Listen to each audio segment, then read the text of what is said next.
Hello, everyone. Welcome. And for those who are getting screwed by this daylight saving time, including me, here's our intro. But I'm sorry for those. I didn't do a good job once again with my little posts. But we'll be right back, and then we'll get into it.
Hello, everyone.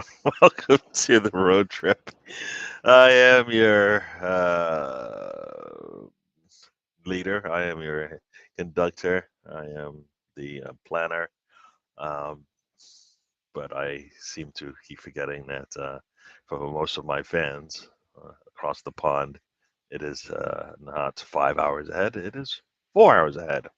So, uh, well, at least I give you a 30-minute warning. I do. It's crazy. I thought I put down 30 minutes. At least I catch myself out. But uh, you'll at least be 30 minutes aware that we're going on as opposed to an hour off. But we'll see how this all pans out.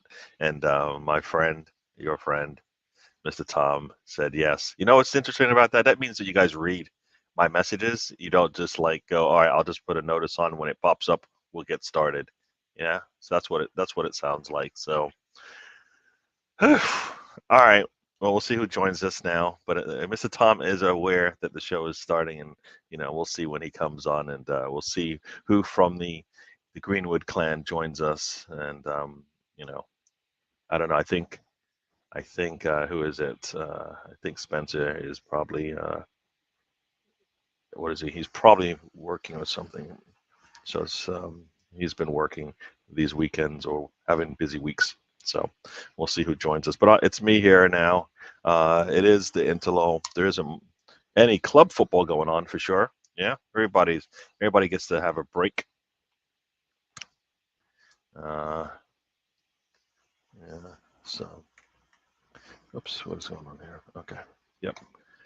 Yeah. Yeah. And Ray is saying, I never said it was perfect. I just said I'm better than you. You know what I mean? It's like I don't have to be the fastest. I just have to be faster than the slowest person. If we're being chased, right? So at the least, I'm that. But I think I'm a lot more than that. So Ray, welcome to the show. Um, yeah, I am not perfect with my messages. Maybe I shouldn't even put the time on. That way, there's no like. I should just say, look, we'll be on in 4 hours and be done with it. That way, I don't even have to figure out. You don't even have to figure out. You can just figure out the time yourself wherever you are in the world. That way, I won't get in trouble. Yeah, yeah. There you go. I leader. Yeah, I think it's the leader of the channel. You said it's my channel, right? So I'm the leader, right? So hopefully you join me so you can explain yourself why you're late. The Gary mansplaining his class. Yeah, yeah. Well, that's what I'm doing. That's what I'm doing. Gary saying rate. No, I didn't say that. The tortoise wins that race, doesn't he? So I actually that is not what I am saying. That is not what I am saying. Not at all. Let's see. Is there? I guess we should be checking to see what football is on, if any. Um, a lot of MLS. No, we don't care about that just yet, do we at all? Any other football? English football? There is League One. Great games going on. That'll be on, I guess, in an hour. Burton and Port Vale are playing. Carlisle and Stevenage also are playing in an hour. Northampton and Derby. They're playing. What else we got up here? Some League Two games are active right now. Mansfield, Colchester. It's a 1-1 game in Mansfield. Harrogate, I think that's how you say it. Harrogate, Bradford. Harrogate's up 1-0. So here we go. Oh, look who joined us. We got Taib's in the house. Welcome to the show, Taib. Yeah, I think at least you're always here on time, Taib. You don't care about any daylight savings time, mumbo jumbo. You just show up when the show starts. I like that about you. Yes, yeah. Mr. Tom will hopefully be on. Yeah, if he's an hour off, then maybe he'll be on in an hour. I doubt it. He'll be on sooner than you think. Uh-oh. Uh-oh. Uh, oh, Ray, the goalposts never change. You are always behind me. Remember that. You are always second to me, no matter what. So that has never changed. You know where you stand. Yes, looking up. That's where you stand. Yes. Um, yeah, say hello to Taib and Mr. Even see Ray's getting a little nasty here. Yeah, I never knew this about this Ray guy. I thought he was all clean, clean shaven guy. Doesn't like ruffle the feathers or anything. And he's up here calling people. I don't even know what that is. Yeah. Ooh, Mr. Tom. Ooh, you're so funny. Oh, wee man. Yeah, I said it. Yes. This is not false. This is not false when it's true. When it is true.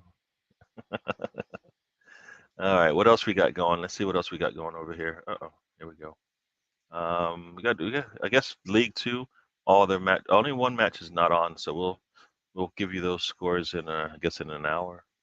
But we're here. I don't know if is it international football going on right now?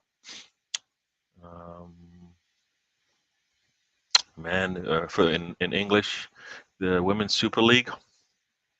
Manchester City is up 3-1 in the 80th minute on Manchester United. And if the standings are correct at this point, it's good and bad. Manchester City then takes a 7-point lead on the Arsenal. 17-point goal difference. It's not looking good for Arsenal to finish top two, much less, win the league. They needed so much help, and they're not going to get it. I mean, that's the problem with this thing. You can't be losing some of the games they have lost. I mean, if they hadn't lost some of those games, the Chelsea loss wouldn't have hurt as much. But they have. They need to. You have to be near perfect, I think, in this league, because it's only 12 teams. So I don't know. Do they play everybody twice, right? So there should be 22 games, I guess. So they're like 5 games or 6 to 5 games away from that. So, but yeah, so 7 points off the top right now. Arsenal women are 17-point goal difference, so that's not going to help them, and they need a lot of luck. And I don't think both Chelsea and Manchester City are going to make mistakes along the way. And Ray, what's the local? I don't care. I don't know. Joining us here, we've got Chris Nix in the house. Oh, you're getting to come to the States. Very nice. Where are you going? East Coast, West Coast, Midwest? Where are you going? Want to see some of the beaches? Got the Boogie Down Biggs Gunners in the house. Jordan's 9 powder blues just dropped. I don't know what that means. That's probably something. I don't know what that means. Utah. All right. Cool. Well, let's see. What time of year is it now? It's March. I don't know if that means you're going to go do any skiing, because I know Utah is known for having, people do go there, I think, for skiing. Um, I'm not sure what else you do there. So I have been there for business. I guess there's basketball. The basketball team. Um, Go check them out, I guess. I don't know. Are they actually that good? I don't even know. Yeah. So we'll hope you got a lot of things planned. I don't know if you're going to go out into the wilderness and see the nature, but enjoy it. Have fun there. I don't know about the food either. I don't think anybody said, "Oh, go to Utah and get some of the food." I'm always looking for, whenever I go anywhere, it's always about the food. And oh, look who we have in the back in the backstage. I mean, I know the man can join if he wants to, but we'll see anyways. Should I just let him wait back there, or should I just tell him to come in when he's ready? He's just sitting there. He wants me to let him in. Oh, see, now you have to come in when you're ready. When you put no, I am not letting you in. You can come in when you're ready. You should have the control. Do you have the control? Oh, look at it. He's putting all this crap up. I, I should just kick him out of his own channel. Let's see. Can I kick him out? I don't think I can. I have no option to say bye. That's crazy, right? I can't even kick him off the show.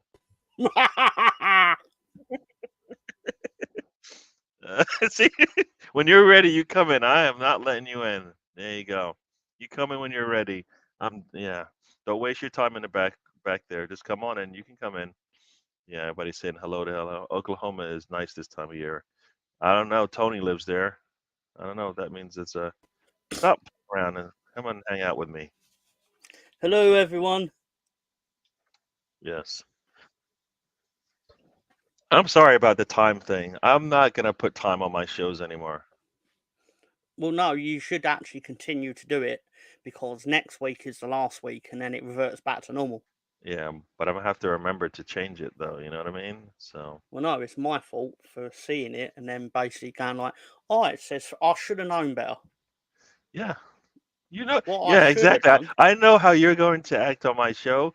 You know how my timing is not going to be right. So there you go. Yep. There you go. Yep. Gary, the Cowboys are that team of the NFL. You know what? You can't say that. You know why?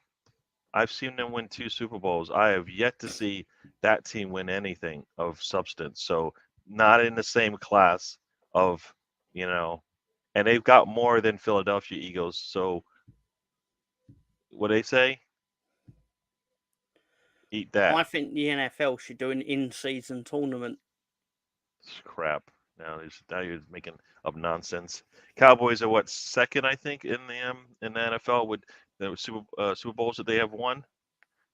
So eat that. Nah, it's not the same. Not even close. The Eagles might be. Yeah, the Eagles might be.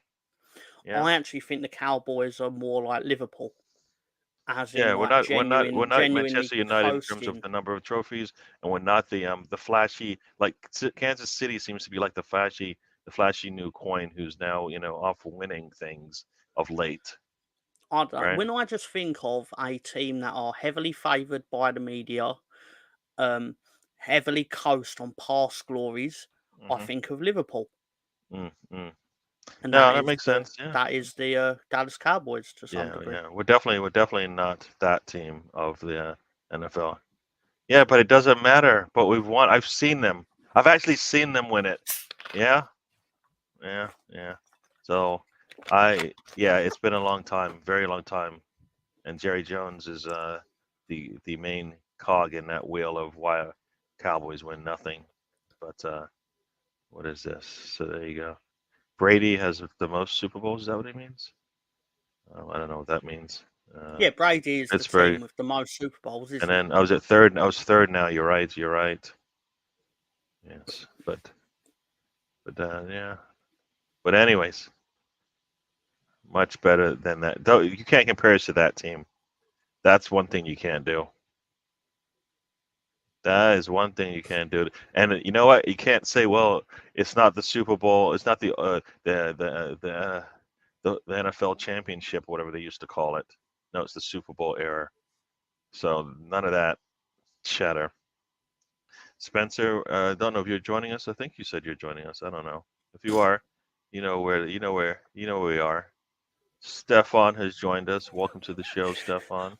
I like how when Ray hosts his show, he turns into ultra professional host mode, right?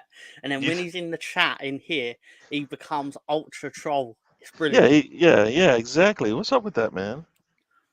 It's What's up with that brilliant. guy? I'm a big fan. I'm a big fan of the what's the word? The yin and the yang, the You Dr. like when he Jekyll changes and up Mr. on us, Troll. yeah? Yeah, Yeah.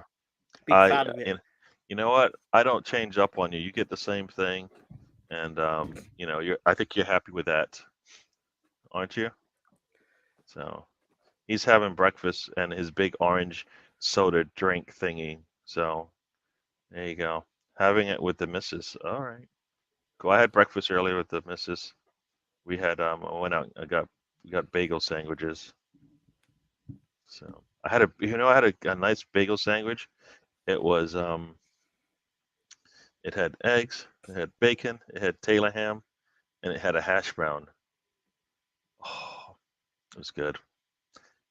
Very filling and very necessary after last night's drinking while I watched March Madness and my What team. happens at March Madness? March Like, Madness. Oh, you don't know. Stop acting all. I don't know what this is. no, I Crap. I know don't it's want a to hear it. basket. No, no, I know it's a basketball tournament in Yes. March, Yes. and it's a big deal in America. But like, how is it formatted? Like you said, you There's go like to watch it. 68 teams make this tournament, but they always have they have play-ins basically into the main tournament. Essentially, there was always used to be 64, but then they had to add more teams in because they couldn't say, oh, of the 64 that we put in, guess what, 4 you will potentially be out now because we have to give these other four like conferences or whatever access to the tournament. So they said, oh no, we're gonna play-in games, and you would think the playing games would be for the teams at the bottom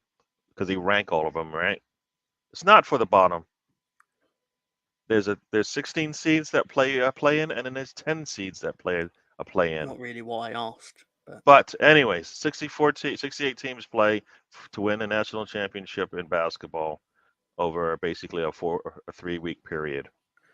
okay. So my actual question was, what was your experience of March Madness? As in, like, when you go, do you get do they play all the games in one building so then you Ah, get game yeah, after game, or yeah. do you Now, select like you want to see that yeah. particular So team?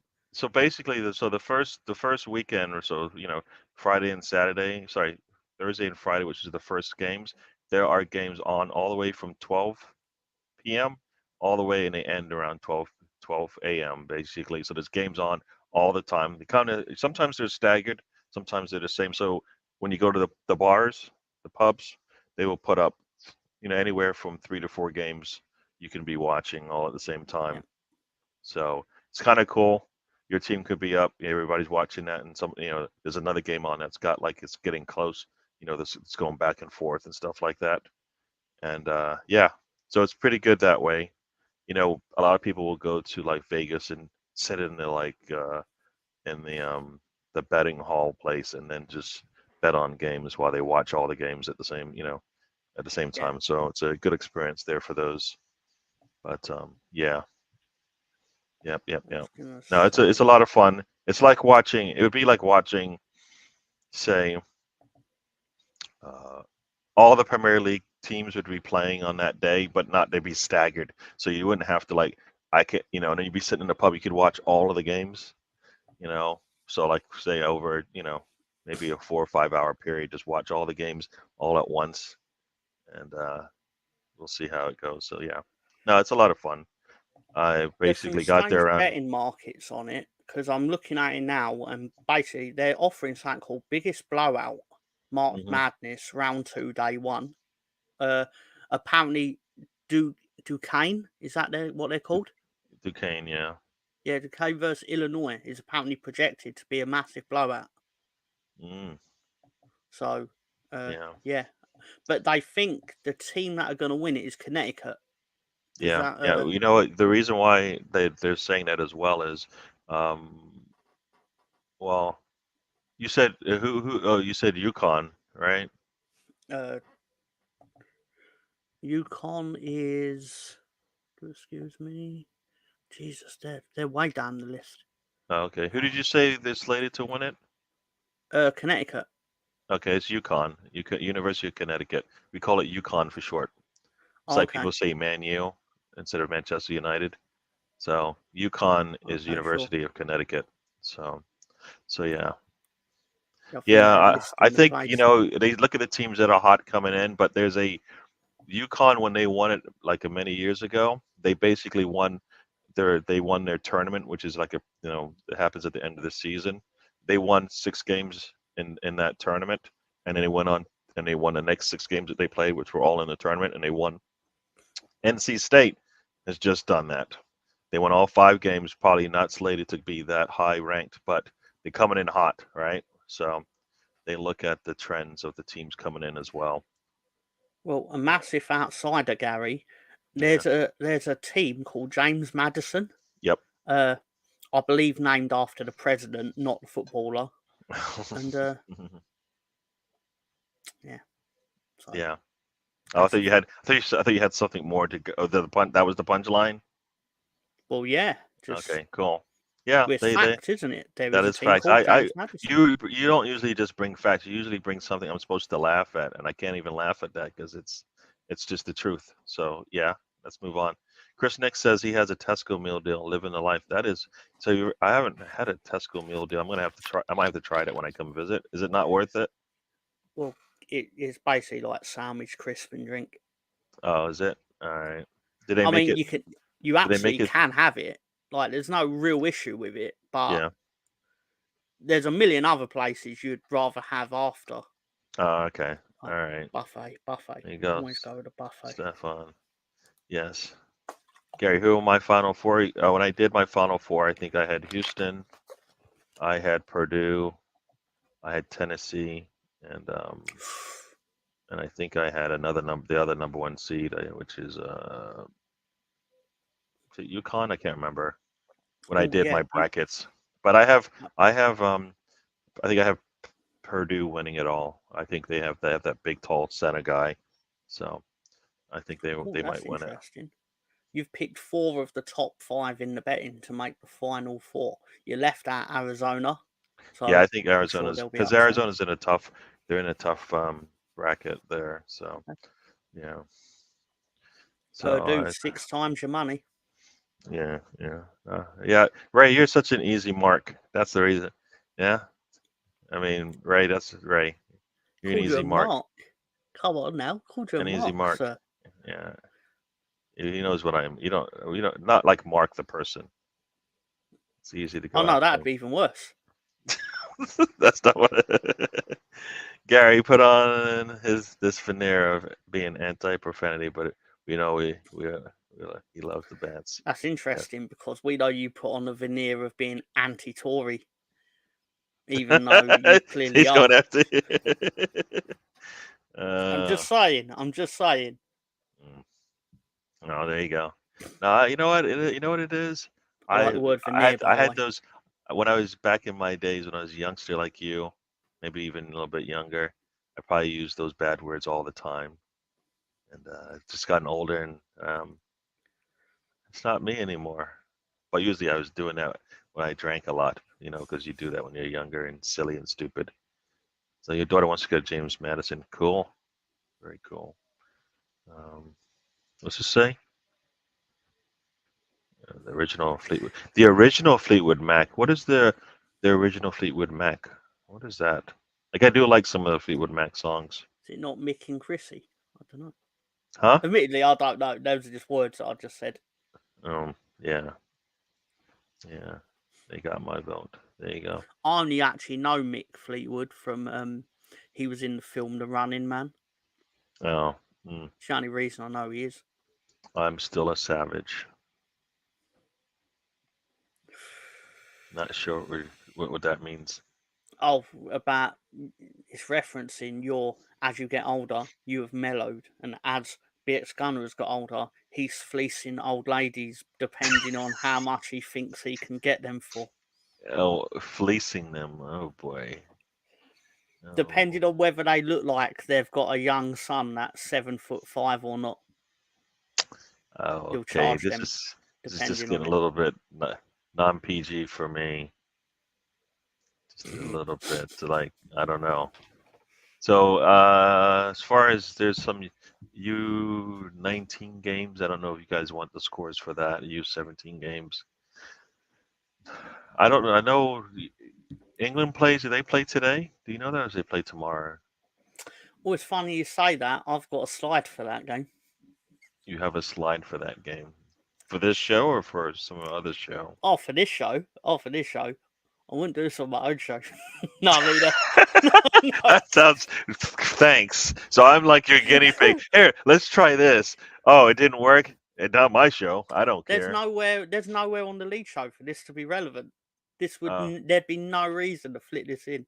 all Um. right. So now you know what? I did not condone this, so I have no. It didn't go past my Okay. lawyers or Okay. anything. So just Okay. bear with us.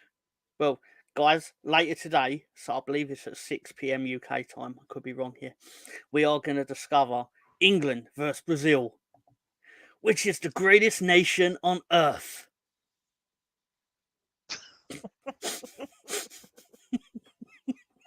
Oh, look at you. Couldn't Oh, help it. look at you. That is Couldn't help it. cold. That Could not help is it. mean. All right. Is mean. There is that all that controversy over the is it St. George's Cross? Is that right? You're Yeah. sitting, Mr. Tom. I'm just saying this because I'm your friend. You're sitting at an angle where it looks like your head is superimposed on your body as opposed to it's just part of your body because Oh, of the that's good because angle. I've got So I 92. I've got 8 necks, so it's no, I like eight can't see chins. it. I can't see your neck. So all I see is your head, and your head is like really red compared to your neck, your chest hair. So Oh, it's that. like Oh, it doesn't look fabulous. it doesn't look like No, it's the no. same body. So I'm like looking at you. I'm like, I can see your like. It seems like your head is like floating around. Like somebody's like they like chiseled it. It's make, you I make me look laugh like anyways, Mr. and now you're Bobblehead. making me laugh with that. It's more the camera angle, but I'm the anything. real deal now. Yeah. All right, so here we go. Stefan gives us some information here. The original Fleetwood Mac were a blues band led by Peter Green, one of the greatest guitarists ever, who unfortunately sectioned, meaning I guess he left. Poor sod. I assume that means he left or he was fired. Albatross is classic. Yeah. You know, I do like there's a video that Fleetwood Mac, I don't know if you've seen it, like they've done a music video with Fleetwood Macs where kind of they go into this house and then at the end they kind of do everything in reverse. I can't remember. I don't know. I don't think the song is called "Looking Out for Love," but I know that's one of the lyrics in the song, I believe. But it's like I like that song. But yeah, the greatest guitarist. Who do you think, before we get into before we get into uh the the Nike and what they feel about the England flag kind of thing. Who is the greatest guitarist, Mr. Tom? Um, my mate Dangerous Dave was not too bad on the guitar. Dangerous Dave. Never heard of him. Is he like what is he? Yeah, What are he's his very famous songs? dangerous. He's too dangerous. Too Uh, dangerous for you to listen to. his I think his main song that he was known for was Dave Being Dangerous. Hmm, got it. No, the reason why I bring it up, the reason why I asked the question, I thought you would give me some legit answer, is because I just remember like there was I believe there was a interview. John, is it John Clayton? Peter Clayton? What is his name? Peter Clapton. Peter Captain, there you go. He was being asked, and he's supposed to be one of the greatest guitarists. And he was asked the question, is he one of the greatest guitarists? And he said, you should ask Prince that. It's So kind of hard to because he's dead. well, that was when he wasn't, of course. But Eric Clapton. That's the name I was Eric thinking of. Clapton, there you go, Eric Who the Clapton. hell's Yeah, Peter sorry, Clapton? I don't know. You said it. I was trying to guess names. I wasn't clear, but Eric Clapton, that's right. But uh, I thought it was kind of a cool thing that my phone is buzzing. Sorry. I There we watch go. people on steroids in spandex. I don't waste my time on people Yeah. on different sorts of drugs with instruments. Oh, there you go. Yeah. No. Do you, Yeah. We'll get into this. Is about the Oh, he looks like you look like Andy Parsons, is what he says. Yeah. Yeah. Yeah, no, like I said, I do like Fleetwood Mac. I've listened to multiple songs of theirs. So I am my Jimmy Page. All right, Dangerous Dave is close. So there you go. See, he's I don't know if this is why you brought it up or not, but that's cool. That's cool. Yeah, what do you think about the so let's get into it since we are here and we just chat about whatever. And before we do, we'll bring in our not Sorry, should I not do the introduction thing? you did the Send him out. introduction. Send his arse out. Send his arse out. All right, let's Now introducing live from Virginia. I forgot where he's from for a second. Even though his name when we do this thing every week. No, because I was like, because he supports Denver. So do I was you like, should I just say why are you Denver? rambling on? Introduce the man. Right. Live from somewhere in his house in America. It's the one, the only, it's Spencer. Yes, coming to you straight from off the couch because he's not on the couch. Only the dogs are allowed on the couch, As of right now, and the yeah. boss. Right? All Yep. the animals are allowed on there. The boss is allowed in there, but Hierarchy, gotta it's the keep. wife, the dogs, then me, then the No, cat. no, no. No. You have that wrong. You are definitely not in front of the cats. And you know what? Mm. You are also. There's a placeholder in front of you That's for whatever comes up next. So fine. you are Just way down on the list. always But looking for a free agent, shall we say, right? yes, just in case, yes, Dangerous yes. Dave's probably looking for somewhere to live. So yeah, Eric Clapton. He said he saw Eric Clapton in Hyde Park. Yeah, yeah. So he didn't like it. Didn't like Hmm. him. Also on the bill was Bob Dylan. Did you understand what he said? £8. Wow. Can you sing some Bob Dylan, anybody? How many years ago was that? For £8, it's got to be a long time ago. Stefan's probably like what, 80 years old? He was probably sat next to Jesus, enjoying a day's music. Oh man, oh man. So let's get into this. So we're talking about the Nike deciding they're going to go off script for a national T-shirt. And what is this?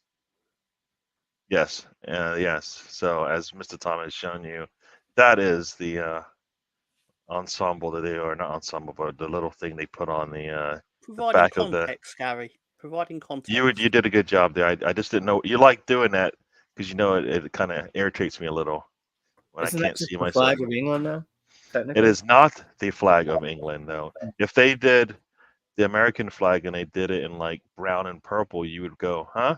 That doesn't look right here, right? If the stripes were like purple and the stars were brown, you would go, are you making jokes, right?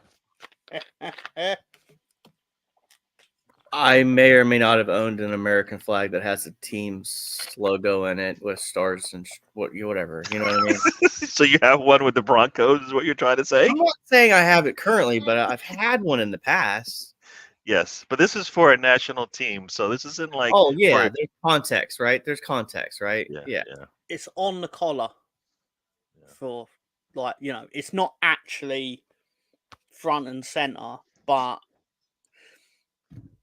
it's the sort of thing where it's like, are you like testing the waters to actually do that? Which I think is mainly the fear that people have. Yeah. But I don't know. I think for a national shirt, it shouldn't. You don't have to go off script for it. It isn't something. You know what I mean? It's like a once in a time that they put those tops on, right? And then to just I don't know. It's like, oh well, for this one, we're not going to use the regular, flag of England. We're going to use something else, and that's kind of how I feel about it.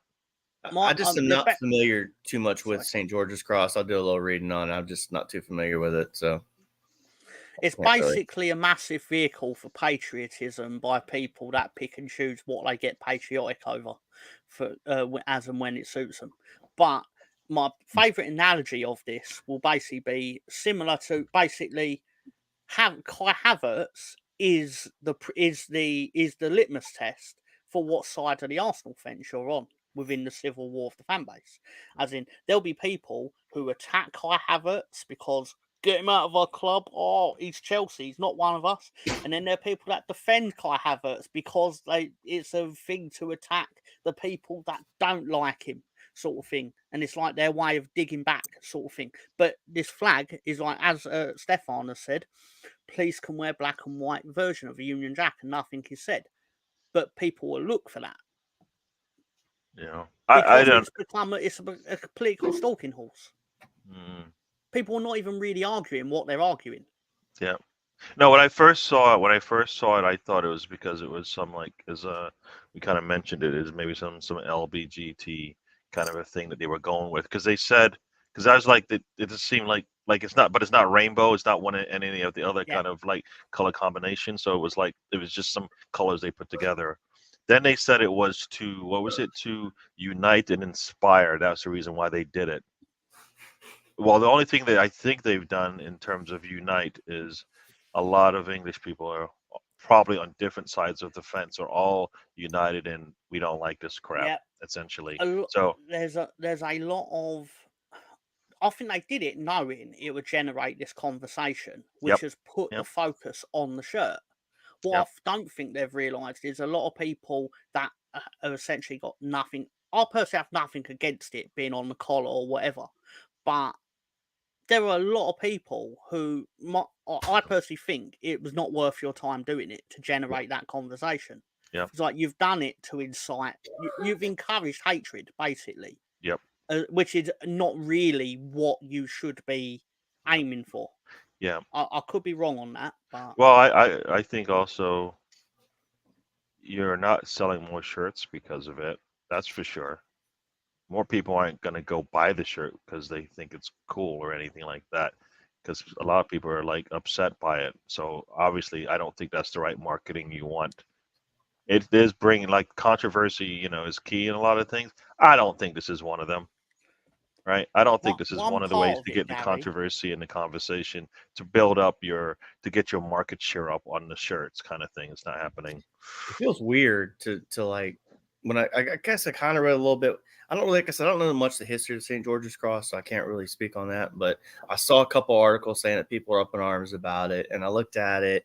I've got a couple England rugby shirts on there, and they've got the St. George's Cross on it. But I don't know, man. Like, I just make the football shirt. Use what the nation's been using, and I don't know. What are you going to gain out of having a conversation? I just don't. It's just a football shirt, right? Like I don't think do all of England actually care about football. I mean, you know what I mean? Like it's kind of like Twitter. 10% of America's on Twitter, so like people take what Twitter is as a feed for the country, but it's not because it's like a small sample size. So Yeah. it just feels weird to me. Like a Nike, your job is to make a shirt and make money, right? Yeah. At the end of the day, like Nike, I mean, England could choose to go to Adidas. They could choose to go to Puma. I mean, who knows? So I feel to some extent, and Spencer's hit on a great point here about the echo chamber that people put themselves in, and then confusing that echo chamber with reality, as in because the people I talk to on Twitter think a certain thing, everyone thinks that thing, which is not the case. Nope. For example, if you'd been on social media in 2016, you would have, and not to get political on this, but obviously we're talking political, but you would have assumed that leaving the European Union would have got destroyed in a landslide by the Remain campaign, because social media was heavily weighted towards, oh, if you don't say this, you're racist. Yeah. So people just kept their mouth shut. But then they still voted for what they wanted to do, and we ended up having to leave eventually. But that's how it works. And I think so people confuse themselves with the braver comment or going with the easier thing to say, let's just say, and then confusing that with, well, because 12 people said this, that's what 58 million people think. It's not true. It's absolutely not true. and to some degree, people will vote with their wallets on this. And I can't see many people voting to part with £125. Yeah. That's for the authentic too. I think the replica's a little Yeah. cheaper, but here's Yeah. another key point to point out, Tom. So if people don't like the shirt and what it represents, how about this one? If they win the Euros this year, you'll buy the shirt because you'll want to remember the fact that they won it in it. So it could go catch 22. Oh, of course it will. When England made the semi-final of the World Cup in 2018, mysteriously you couldn't get an England shirt for love nor money at all. It was just they were all selling out before that semi-final match, and admittedly, I had a casual look around the shops to see if there was one, and there wasn't. But so in hindsight, I'm glad, because I'd have been lumbered with an England shirt probably, through being carried by the momentum of like, oh yeah, oh, we're doing well in the World Cup for once. So do you own any England shirts out of curiosity?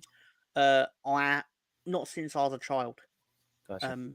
I think I would have had the England kit in. It would have been 96, 97-ish. Okay. I would have had Umbrella-ish? one. Yeah, Umbrella. Okay. yeah. But generally, no, I don't make a habit of getting the England shirt. I don't think it's necessarily a statement in doing so. It's just more.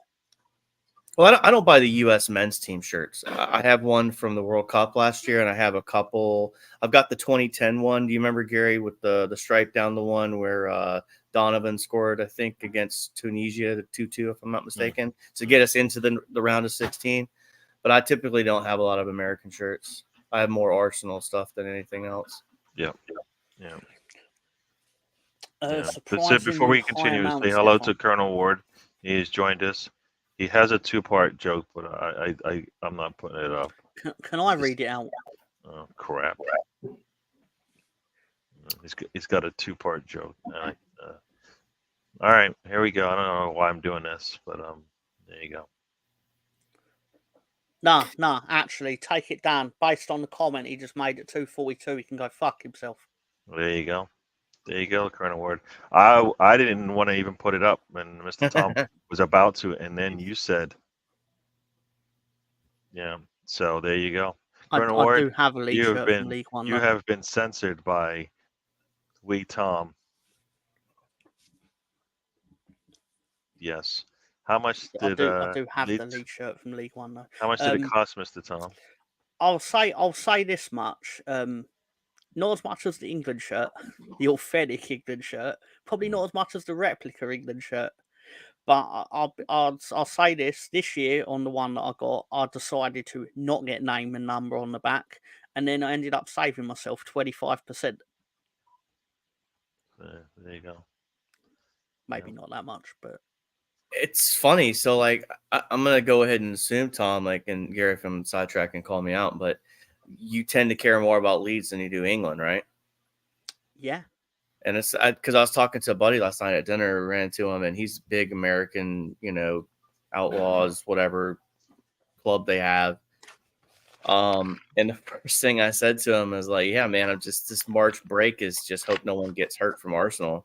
I mean, I feel the March international break is the most pointless one out of all the international breaks. Yeah. And I tried to talk a little U.S. men's team with them, man, but thanks, appreciate it.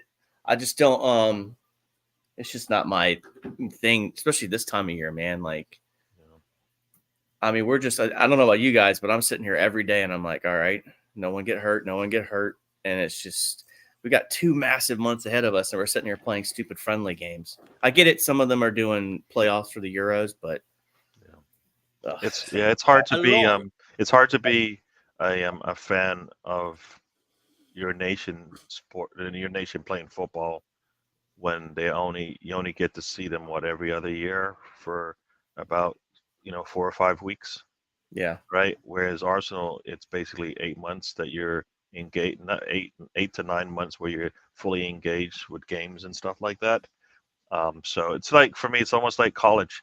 You have more Clemson stuff and probably follow Clemson. I don't know. It seems like you might follow them a little bit more than you follow Denver Broncos, right? No. Nope. You follow them equal so here I go. Ever since the transfer portal and the conference expansion. Like, I probably followed more Clemson before that, Yep. but I've Yep. kind of pivoted more towards the NFL. I watch a Broncos podcast every day, Oh, okay. at least 2 or 3. Just, it's what college has become almost the NFL in my mind, Gary. So it's like, Sure. but I know what you're saying. I own a Yeah. lot of Clemson and No, but Denver. that's the thing. When I followed the Gators a lot, and then I would do all the I'd watch a lot of the shows, and since football, since partly because the team has sucked, but also I didn't like the way that the direction they were going, and then NIL and transfers. It's all like until that settles down, right? Until it gets into a good spot, then maybe I'll go back. But every time I listen to a podcast for the Gators, it's terrible. Yeah. I'm not enjoying it at all. I can't because I know whatever it's nothing good's coming out of it. Like there's no trophy at the end of this thing right now because they're rebuilding and retooling and all of that. So Brownie's joined the show, folks. So we'll have some important information for us at some point. Brownie, you hooligan, yes. I'll be fair with you, Gary, Yeah. on that. I feel like I've kind of just repivoted my focus on Clemson and just kind of enjoyed it for what it is and the 12 Saturdays they give you. And if they win something, they win something. If not, they're not. I know that sounds very but it's just, man, it's just the whole playoff and everything and the money. It's just become kind of disgusting. I'm okay with players getting paid. Don't get me wrong on that. I'm 100% okay with that. But some of this other stuff and the ESPN and I mean, not to sidetrack it, but you just have to kind of just refine what you enjoyed about it. Yep. So. Yep. I mean, there's probably a lot of people that are haters of English football right now because English football is not the same as what it was 20, 30 years ago. And they just can't get around. They can't get their head around that. Guess what? Football has changed. Footballers aren't the same as they were 20, 30 years ago. Yeah. The leadership that you got of players back then and what you see now, not the same. The money's a lot more. So players are, this is their livelihood. So they're going to do what they can to continue to get paid. And that kind of compromises what you see on the pitch sometimes. Yeah. Totally different than back in the days where you felt that blood, sweat, and tears thing actually meant something, right? Yeah. And Mr. Tom, you I think you see it, right? Because you're like Nanto, you don't want to be here, see ya, but you're happy to see him score the goals too, right? Because he's staying, right? Yeah, and I don't even think I'm a hypocrite in that case. The fact of the matter is, it's just while you are at my club, I expect 100% effort, and I don't think I'm unique in that. Yep. While you are in and don't get me wrong, footballers are entitled to want to go elsewhere and stuff like this, but to actually refuse to play, yep, disgusting, and it will never not be disgusting, right? Don't get me wrong. Last week, I would have done unquestionable things to that man based on his goal against Millwall. I would have, and not necessarily criminal, but it might have been in some countries. But anyway, wait, what? Sorry, that went in. No, but I mean that's why you have a Leeds shirt on and not an England shirt on, and it's not Leeds aren't playing. You know what I mean? I'd be really impressed if he scored that goal for England, considering he's Italian. Very true. Well, no, I mean it's England. It's England's time supposedly, but everybody's like, nah, it's just a break, right? It's just a break. Don't get me wrong. When these tournaments roll around, it's good fun, and people get into them. But partly because there's no football. It's that or nothing. Yeah. Don't get me wrong. I enjoy I'm not going to watch England tonight because, quite frankly, if someone goes, "Oh, it's that or nothing," well, we're midway through the 2-week break in the middle of a season, so I'll happily choose nothing. But generally in the summer, when you ain't got football for 12 weeks, then it's like, oh yeah, can we have a little international tournament, please? Yep. And like as Chris Nix rightly said, there's always a childhood memory that is linked to an international tournament in the summer. And it's a hot day, cold drink, whatever. Everyone's got a story about it. Most people get into football because of these international tournaments. Yep. Personally, myself, I may have told the story about 700 times, but here's the 701st. I was sick. Arguably, I may or may not have had diarrhea on this day when I was 9. right? Sometimes, you Yeah. know what? Sometimes you can keep that to yourself. Like, No, but really, no, but nobody it needs to is know. nah. It's a key component of the It story, is actually and not no, it necessary. was. It I- was. I'm interested to see where this goes, Gary. I'm not gonna lie to you. I don't care. I don't care where we're going. I don't want to go there. I like how he's cut it off at the point where I've just gone. So I had the shits. See, I don't want to. This is going nowhere good fast. He had All the right, brownies. Yeah. nowhere good fast. Hello, Brownie. No, in all seriousness, I was like, well, See what you did there, Spencer. right. So You egged him I was on. laying Now on the he's just sofa, he's and thinking out more it happened to nonsense to be say. in July 1994. All right. One of my earliest memories of football is basically Germany played Bulgaria in the World Cup quarter final, and I'd been learning about World War II at the time. So basically, it was basically ingrained on me. Germans are fucking evil, and then I'm like, well, I really don't want them to win this because of what they did 50 years ago at that point, or whatever it had been, and I knew nothing about football. So I'm laying there, I'm like trying to put a cork in it or whatever, and Germany lost to Bulgaria in the '94 World Cup, and I was kind of hooked because they'd created this because they made it clear it was an upset, and I was like, of course it was, based on what they were doing 50 years ago. I remember when the women won the World Cup. I think it was '99, Gary, and the whole Brandy Chastain, shirt thing. We were actually at the hospital. My mom was getting a surgery done, and I remember watching the women's games. And I was big into MLS back then too, because DC United was on the TV. So that's how I got hooked into the game. But I got hooked into Arsenal about 2015, 2016, legitimate, like hooked into watching all the games. But FIFA did it for me too, playing the video games. Yeah. No, that's yeah.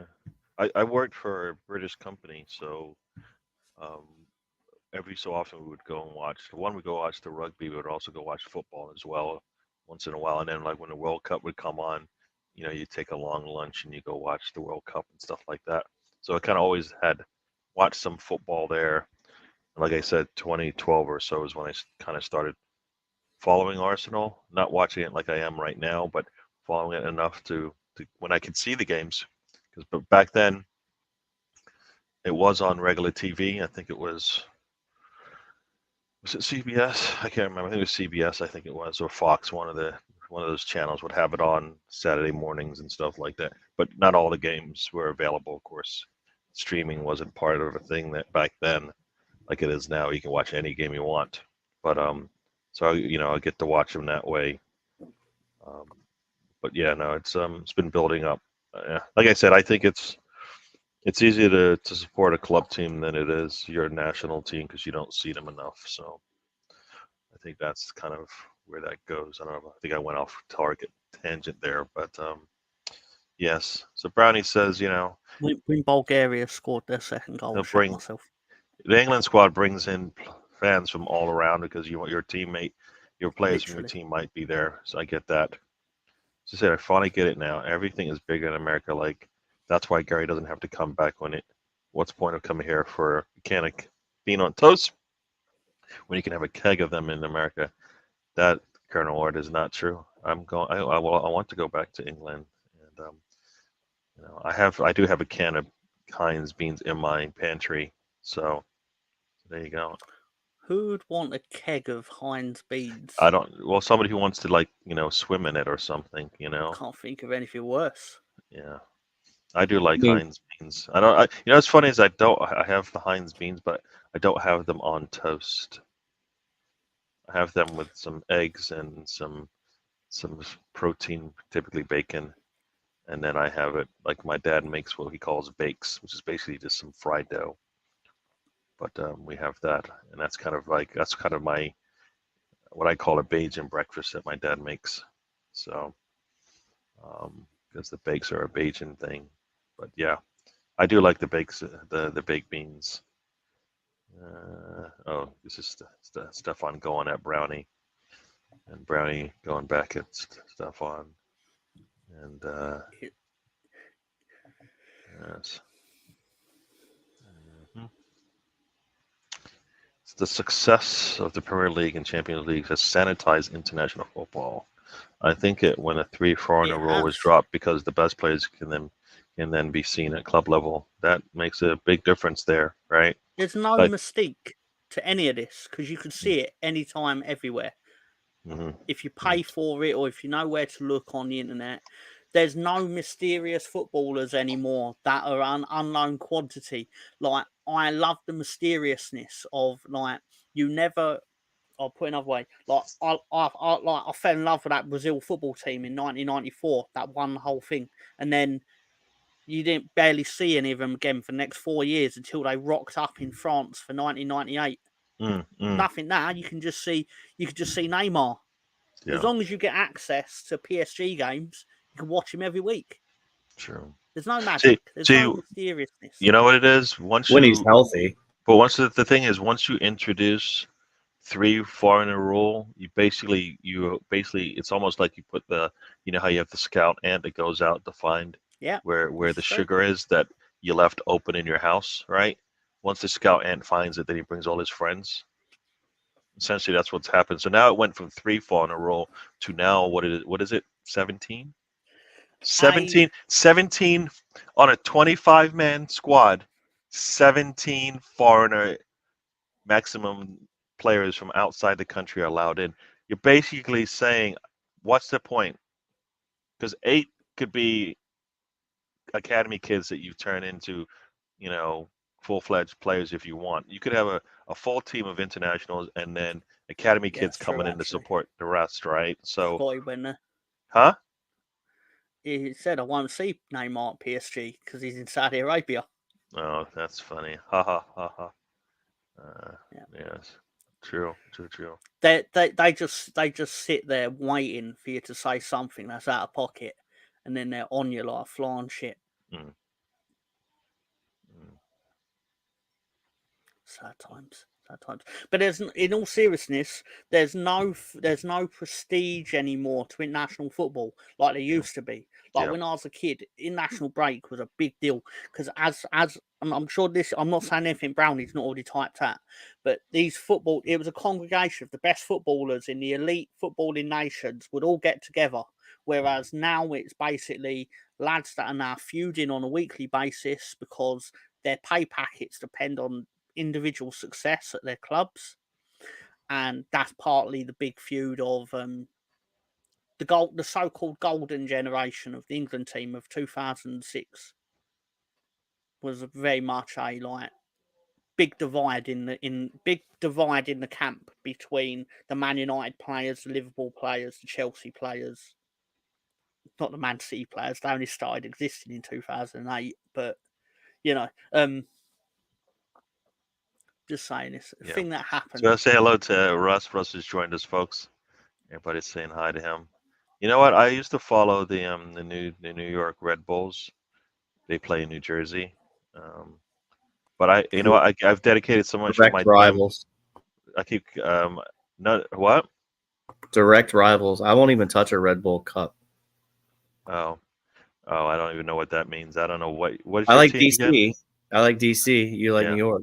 Yeah, So so but I don't follow Red Bulls as much because they've been well. Not only have they been sucking pretty bad lately, but also I've been dedicating most of my sports viewing thing goes to Arsenal right now. I'm a Cowboys fan. I'm a Gators football fan. Like you said, I'll watch every Gator football game. I watch Don't every blame you. Dallas football game that I can watch because I can't watch all of them. It used to be Dallas was always on yeah, Fox every day. Didn't matter unless it was on Monday night or the Sunday night game or whatever. So I didn't have to worry. But I don't get to watch all of them because I'm not paying. I'm not paying anything extra now. yeah. The So MLS package is on Apple TV, and it's just another thing to purchase, right? Like, yeah, nah. yeah. I can watch other things on like Paramount and Peacock and stuff. So it's like not just football. Plus I can watch the women most of the time, a lot of times as well. So yeah. So who's watching Shogun? I don't know what that is. That It's on Disney Plus in England. it's on Disney Plus. Okay, I don't know I'm what not it is. watching it, but I know what it is and where it is. Yeah, I don't know. Yeah, Apparently, it's good. DC. He doesn't like. He's from the What Carolinas. I will say, I'm going to defend Gary on his deciding to no longer support New York Red Bulls because if I could, I would also try and get away from a team that employed Jesse Marsh. Yeah. Yeah, you know what they were? Yeah, I did enjoy watching them play when they've changed management and stuff like that, and they just haven't got the right player, the right manager in there. So yeah, I Speaking still of find it absurd that man. Speaking of gets Jesse TV Marsh, time. Tom, when I brought up Brendan Aronson to my buddy Brandon yesterday, I told him your love for him. He was kind of shocked. So, and your of course, love for Jesse Weston Marsh. McKennie, your other love. So He's like, oh my God, how can he not love the United States men's national team players, bro? I said They're Aronson elite is his favorite players. player. Got his name on the back of the shirt and everything. Oh my God, is he all right? Like, does he carry a white stick around when he's walking? Oh my God, is there anything medical professionals can do for this gentleman? Yeah. Jesse, what? No, not Jesse Moss. Sorry, Aronson. What? He'll be back at Leeds next year. He is someone I do not want to see back at Leeds next year. Yeah. Maybe he'll improve, Tom. Just look at the bright side, Yeah. And you got the name on the back of the shirt already. I need him to have spent the last year in a gym, but I suspect he hasn't because he's too good for the championship. He's not. He didn't play like he was too good for the championship. This year would have actually been a good year for him to do what the like of Somerville did, like actually get some of that confidence back instead of like. And yeah, I understand from the financial perspective that a player can top up their wages that they've had deducted through relegation. But a lot of these players have gone out on loan this year and they've not done particularly well because they're still carrying the stigma of failure. And then it's gone into Aronson barely playing for Union Berlin, which I'm sure hasn't done his confidence the world of good. It hasn't. Yeah. And well, it just means that he didn't learn anything from being, let go or given a chance to perform elsewhere. One for himself, but two, like you said, Leeds is at the least like maybe a change in scenery will do him good, but it, obviously, as you say, has not worked out. No, but like Somerville had the great attitude for this because Somerville took a look at this and was like, well, he could probably have gone elsewhere. Definitely could have gone elsewhere. There would have been a million teams ready to take a punt on him, but he's like, you know what? I can actually play every week here. For definite. Yep. Yep. And yeah, he's definitely. You know what? But that's the thing. Do you actually think Aronson? There's something there. Do you think there's something there? I mean, we can do, Spencer. Yeah. There is a player in Aronson. I've just not seen it outside of the first 3 weeks that he was at Leeds. Yeah. But yes, as Brownlee said, Jesse Marsh's interview with Simon Jordan is fascinating. It is very much a used car salesman trying to convince, because he's the thing. I think I've said this before, but the thing he's done is he's talked a good game. Like, this metric says we were 8th in this. It's like, well, the points didn't suggest that. And if they'd have carried on going, don't get me wrong, I believe we sacked him at the wrong time to sack him. If you're going to sack him, you do it before the transfer window starts. You don't buy in the players that he wants and then sack him the first time he loses a game at the latest time where you can't replace him, or the earliest time where you can't replace him. Pardon my language. But every decision we made in that season was timed the absolute fucking worst. Yep. It went from bad to worse to bad to Allardyce, which is the real moment when your project failed. Yep. Like, because you brought Bielsa in, you brought, you're like, oh, we're going to play an aggressive style. And then you're like, oh, but now we're going to bring Jesse Marsh in to play a slightly more defensively responsible style. Yeah. And then you just went, no, we're just going to go with a guy who's known for just punting it long up the field. Yeah. Failed. And that's why some people say you should set up your club basically to play a certain way so that you don't have to do a total 180 when you make significant changes at the top. Like the head of the snake shouldn't drive the rest of the body, per se, basically, because you can't afford to take a step back when you're like on the, when you're like a relegation promotion type in the way you stand in English football, right? When you do that, you just no continuity and all that kind of stuff plays in. So then you kind of you always take a step back no matter what you do, because you're always you're running that fine line, right? Of like, you got to stay in the championship as opposed to we're good enough to maybe maintain a place in the Premier League. So the thing I've always remained consistent on, despite things I say and things people flip flop on, I would have never sacked Marcelo Bielsa. I'd have never sacked that man. Yeah. I understand why he did, but I personally wouldn't have done it. Yeah. However, the thing with Jesse Marsh that I find really I think it's cowardice of him, is that he talks the massive game about his stats and stuff and all this shit, that like the metrics and whatever, but he won't take another job to prove that his way is the right way. He's just happy now to go around the podcast circuit and just go, oh, if Leeds would have been in the Champions League if I was still there, or whatever he says. Yeah. No, but you know what? But as many people who speak highly of Bielsa, the fact that his last club match coaching or club team coaching possibly could be Leeds, right? And Leeds hasn't taken a step forward yet, and since he's gone, right? So, I don't know. It's like they did everything they could not to help him, support him in what he needed. He needed certain players to play a certain style. They didn't back him up. They knew what he was gonna. They knew how his style of football is, right? That's like saying I'm going to bring in Pep. I'm going to bring in Pep, right? And I am not going to go out there and buy the players that he needs when he needs it, right? You might as well not hire the guy. For me, I don't know if that's the same thing, but I feel like he's not gonna build up a club from bottom of the table to top of the table. He's not gonna do that. He hasn't done it lately. He's always had the top players, and he just brings in the top players.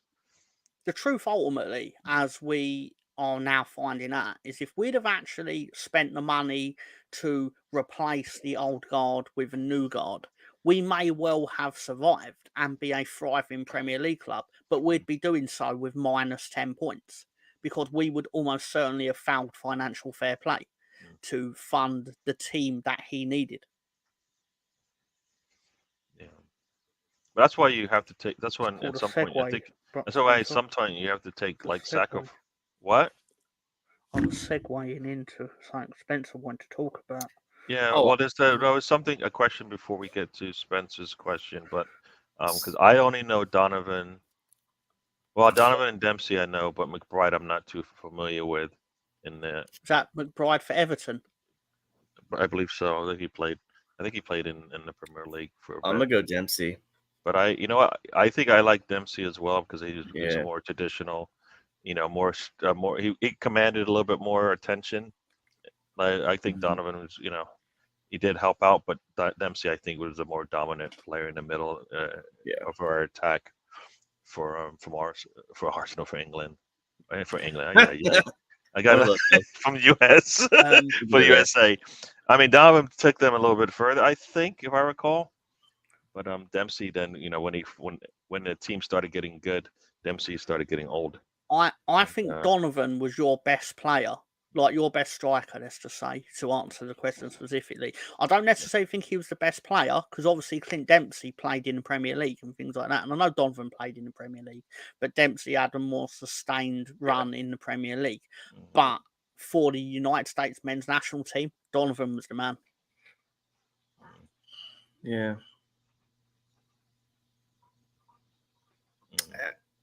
So, do you want me to address Brownie's question about Simon Jordan? Yeah, sure. Yeah. So Why not? Simon Jordan's interesting to me because I do value what he says a lot of times, and I do like the way he presents it. But it's the Jim White that sits with him. Jim White's interview style is kind of like a gotcha journalism, where he'll just bombard you with questions and interrupt you constantly. He's kind of like the Tony Turner of media. Sorry, I didn't mean to do that. Love you, Tony. Do we know this Tony Turner? Have you crossed paths with the Tony Turner? That I have. I like Tony. Please. That wasn't a dig at Tony. That wasn't a dig at Tony. What do you mean? What do you mean it wasn't a dig at Tony? What are you doing? You come up here, you say that, and then you're like, no, I didn't mean it like I meant it. What? What does he do? What does Tony Turner do? That is like Jim White. He constantly interrupts, asks a question, and then interrupts again, and interrupts again, and interrupts again. You can watch the Full Nelson podcast on Thursdays to see a prime example of it. So, plug for Tom there. But no, I like Simon Jordan. It's Jim White, man. He ruins the clips because he just never lets anybody ever get a word in. But thanks. But I like Simon Jordan. I don't know what everybody's opinion of him, but I think he's a very astute gentleman. Like, he's no fool. He's well aware of what is going on around him. Obviously, he knew he had reached a limit in his actual club chairmanship and things like this, and realised that it's actually probably more lucrative for him to participate in clickbait media. Yeah. Because it's great for him. He's the smart one in the situation, usually. Yeah. Because without being disrespectful to any individuals, let's just say the company he tends to keep on this radio show tend to be ex-footballers. And let's be fair, there are not many footballers that are known for their savvy when discussing things. Simon Jordan has an amazing way of delivering his points. He's got a lot of experience. He's been an owner. He understands the economics of the game.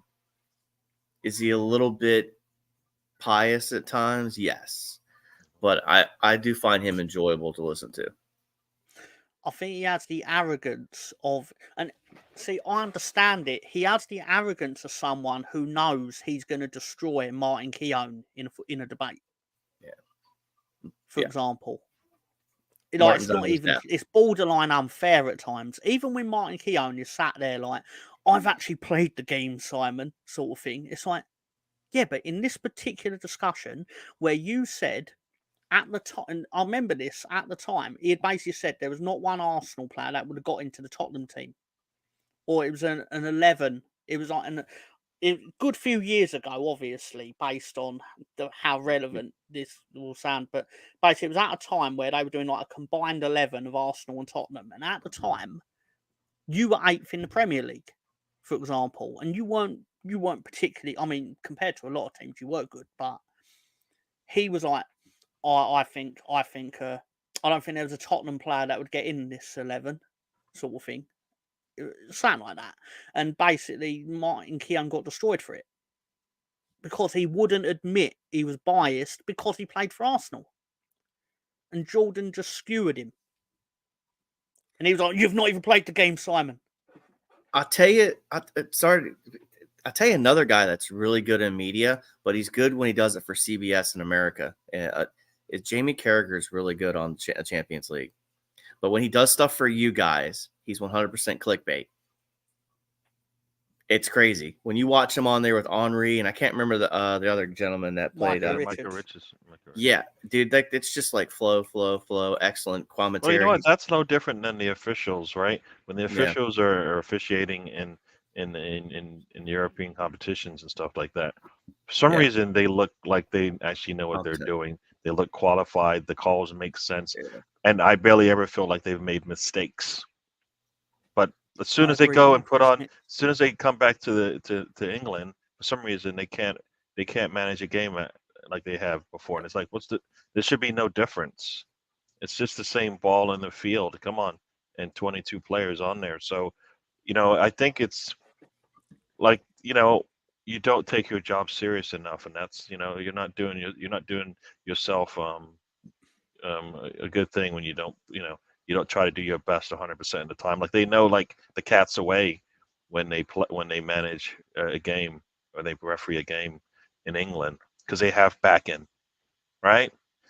There's somebody I look, around that says it doesn't matter what you do, I got your back, and they do that. They go and play. They do that in like a World Cup or in a Euros, and it's like, no, this is the grand stage for them, and they actually do a good job. So it's like, that's when you look at footballers and you say, you know what, he played up for City, and then the next week we're playing, relegation fodder, and I can't get a tune out of him. You know, no, you got to be playing. If you play the same way, you're going to destroy that team, and they don't do that. So, I don't know. They're not doing it. I'm not saying I do my job 100% of the time, but they're not doing their job a lot more than and they're not doing their job a lot more than me, in terms of what I do. So I don't like that aspect of it. I know there's a question for you, Mr. Tom, and I don't want to forget it, but um, yeah, I don't personally believe they did down tools. What I think happened was he tapped them of every bit of energy they had, mm, and they had nothing. mm, yeah. Well, I think I that's don't, I feel like that's because he didn't have the squad that he needed, and yeah. like say they brought in 4 players, and 3 and 4 of them weren't his players styles, right? Then you know what? Why don't you just bring in 2 or 3 players that actually that would fit his mold of player, as a spending by bringing in 5 players when you can bring in 3 that actually are what I want, and then you can play them, and maybe you don't see that downfall, and when things get kind of towards the end of a season or whatever, I feel A like lot of that's the recruitment was shocking. In mm, hindsight, it was shocking. I love Rodrigo. Like it, I believe a key contributing factor to our relegation in hindsight was Jesse Marsh bringing on Rodrigo at the end of a FA Cup game at Accrington Stanley, where Rodrigo then got injured for 3 months. mm, Even though we were already winning 3-0 or 3-1, whatever it was, and he brings him on, he gets injured. And Rodrigo was banging in goals left, right, and centre for Leeds. And I think that was a key thing to why we went down. Obviously, that has nothing to do with anyone else. That is poor timing, poor decision to bring him on. Like, why bring him on at the end of that game? mm.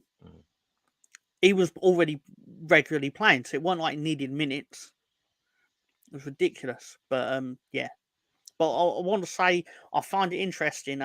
Carragher survived his latest faux pas, the one where he inferred that the host had been a bit of a cheeky lady. Let's just say disloyal lady. Um, Oh, you hear about this, Gary? I don't. I always listen to, or I see the snippets of the show, but I did not see that one. Before you hold that thought for a second, the Arsenal Misfit has joined us. Welcome to the show, Arsenal Misfit. He's in Vancouver today. I guess that's not home. Oh, time change. There you go. See, same country, different time zone. Crazy, right? I Yeah, personally think they made something out of nothing. mm, Like you can yeah, actually barely hear what he says because I think Henri is already talking when he says it, but yeah, he basically was trying to. They were saying something like she's. I can't remember specifics, but Kate Abdo is like she mentioned like she's loyal to Manchester United. Let's just say yep. to which he then, oh, what you're not loyal to your boyfriend, sort of thing. Um, That's just. it, I mean, this sounds. It's like this is when you call them out and you say that's just you're just stupid. What? no, but my thing with that is it's like they always banter each other and Yeah, him like that. I mean, really, they do it to Micah Richards the most, admittedly, yeah, but yeah. I really didn't think it was anything. I thought my actual thought was this man got away with spitting on a child, so this is nothing.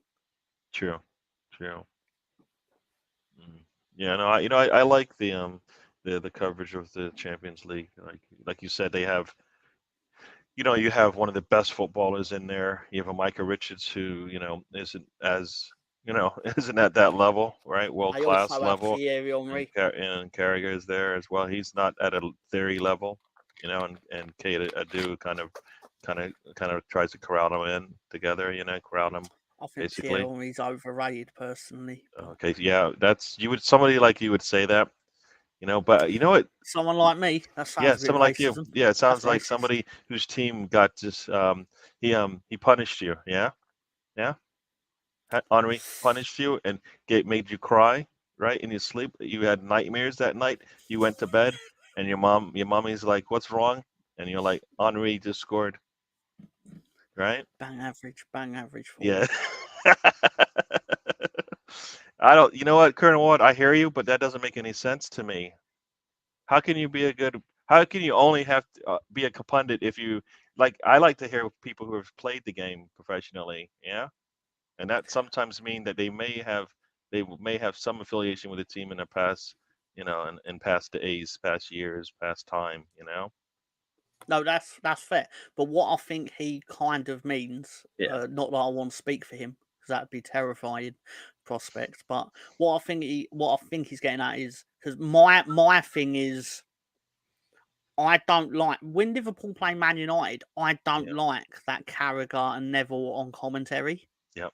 like a pair of laughing jackasses Yeah. on either side of the Not, like. you know what? When they're that's the right there. They can't do the national broadcast. They can do the local broadcast because that now you've got Yeah, home that's in there, different. right? Yeah, Like when you're broadcasting to the masses, people outside the country and the world and stuff like that, you need to commentate that game like you don't care who wins. Yeah. like if Leeds play Man United on Sky, I don't want to hear Gary Neville because I know he ain't biased. Now I know he does his best to be unbiased, but the natural emotions will take over Yeah. Yeah. because he is Manchester You know United what? through That's and the through. difference between for me a YouTuber and a national broadcaster. Because a YouTuber, if you're doing a watch along and you don't like what you just saw, you're going to call it out. Like, I mean, a lot of times people go, "Oh, that's a terrible call," and I look at them like, Yeah. well, either one, we got lucky there, or two, you know what? Oh, If that hi, was the way Mr. around, Arsenal podcast. what? I'm saying that's all you lot on the Arsenal Yeah, podcast, Mr. yeah. So Arsenal podcast, yeah, all so that. like, but I kind of feel like I can be you Nothing know, I bad's can ever I happened can to be Arsenal I can be legitimately. It's always partial to cheating. whatever I see on the. I always talk about what I see more than what I feel a lot of times. Yeah, I want to get a call, but you know what? I That's not the way it mean, goes sometimes. Gary, the group chat definitely did blame the socks as to why Chelsea beat Arsenal on Friday night. Yeah, yeah. You know what? I I was I like, I, all I was right, I dog. saw that in the chat there, and I'm like, dude, if you're blaming it on socks, then you know what? We got bigger problems. Yeah. Yeah, I couldn't that's even what I thought entertain it. And Colonel you know meant, what? to be fair. That the Could be wrong. socks But was just a trigger for what is the problem. Yeah. It was just you know what? It's like one of those things where you're on the edge anyways. You're about to Yeah. fall off, and then the sock happens, and you just fall off, and that's basically what happened. They were looking for an out. They're Yeah. I not. just couldn't believe what They I are was not. yeah, reading. They are not playing for him, or he's not helping them out. They are the Arsenal women's team should not be playing the way they are. You don't lose to that team for the first time ever, and it be, oh well, we just had a bet. No, no, no, no, no. Right? First time you lose to that team, nah, sorry, you've done a bad job, right? Can't be a first of all the negative records that are out there that you're accumulating with this team who Yeah. has quality national team players on them all across the board. You look at that team, everybody, a lot of those players are all playing nationally for their team, right? Yeah. So you're doing something wrong with them when they come together and they play for you. yeah. So, yeah, yeah, yeah. Gobbing at that kid should have been. Yeah, I don't know. That's that. I agree.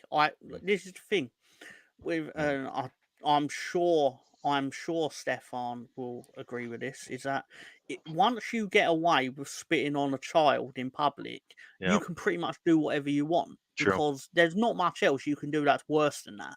Yeah, no. Well, spitting in general on spitting Yeah. on like on a football player fan, and now you're saying a child like who has nothing to do with anything. Like Basically, my understanding, Gary, sorry to interrupt, was the guy was in the car. Obviously, we drive on the right side, so the guy's in the car, and he's shouting abuse across his daughter to Carragher. mm, It was in the car next to his car, yeah, and then Carragher spits at him, but yeah. obviously she's in between, so that goes all over her. Now but you know what? it the fact that he spat and now all of a sudden now No, what? no, I'm not justifying it. I'm No, no, just saying no. that's what Yeah, happened. no, no. But like you're doing this in front of a child, so either you must have seen the child sitting in the car next to you, right? Because that's what you're saying. He would have had to look through the child essentially to some guy who's screaming his head off at him, and thought, yeah, this is a good thing to do here. So like you talk about like making choices and stuff. People are gonna go after you. That's just the nature of the beast, and that's you created that to some degree with some of the things you say. Whether if they're not on purpose, then they just hate you. But if it's on It wasn't the purpose, most surprising thing yeah. on earth that he managed to get a lot of saliva, Oh, so there you go. So there you go. considering Yeah, how the Scousers talk. yeah. Ah! No, I don't know what this is, Mr. Tom. Do you know what Luke Yeah, Alien did? basically, last Sunday for the Millwall game, pre-Millwall game, Luke Ayling, obviously Middlesbrough had played the day before. So Luke Ayling's still technically a Leeds United player, but he will be out of contract in the summer. So I believe his version or his attempt at a goodbye to the Leeds fans was to go into the local pub named the Peacock.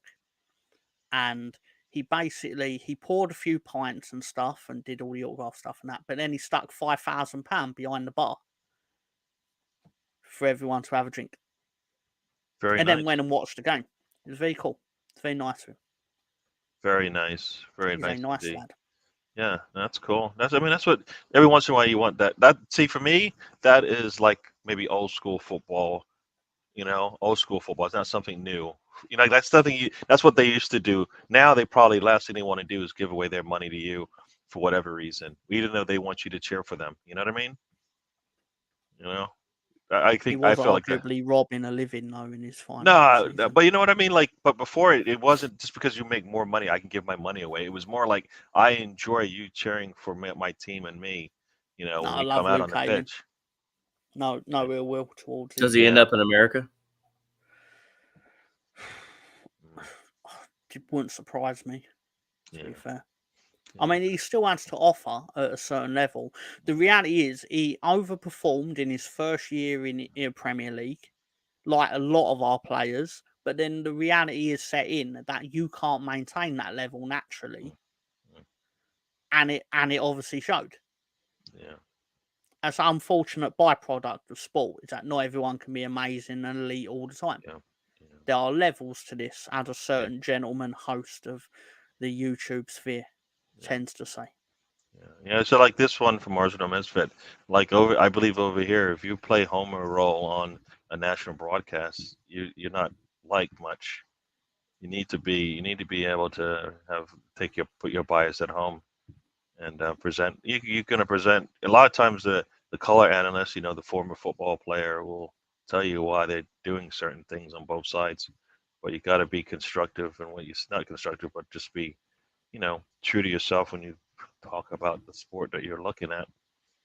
I mean, that's what we want. We don't want you to tell. Like, I can go watch a radio broadcast if I want a homer. If I want my man just talking about all the good things that are happening to my team. I don't go to a national one.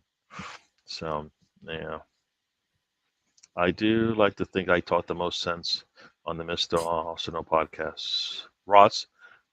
He's saying about himself, or is he like, it's He what is it? actually talking about someone else Oh, because he's talking about someone else. Okay. If Lord Greenwell was here, he would say that Russ blames the ref for everything. That's what he would say. he's actually the first person I think of when I deliver my opinion that Arsenal have never actually lost a game legitimately ever, because there's always something. There's always the ref did this or this was a foul or whatever. But Arsenal have never actually ever benefited from a decision that they maybe shouldn't have got. Arsenal have never cheated. Yeah. Well, when you say cheated, you mean we just got a lucky call to go our way, right? Is what you mean, right? Yes, exactly, Okay. exactly. Yes. Yeah. But that's what I'm saying is that. Yeah. But when it happens against Arsenal, it's cheating. When Yeah. it benefits Arsenal, it's Arsenal Uh, overcame the odds or you're whatever talking about the nonsense. masses who you don't have on this panel with you. Like I don't even know what what's crazy is I don't even know what the opposite side of a Leeds fan is. What do you mean? Like I know how you look at our Leeds, but I can't really tell you how Leeds fans in general do. There's like 20 of them on the stoop on a No, I Friday know, night. but So like they don't feel like so much different than you. Like are they do you have clashes with those guys, some of those guys? Like you're the way you view our Leeds is different? when Leeds ain't doing well, I get a lot of shit from them because I No. point out that we're not doing well and they don't like it. Yeah. You know, you say that a lot. That is true. That is true. Yeah. No, you know what?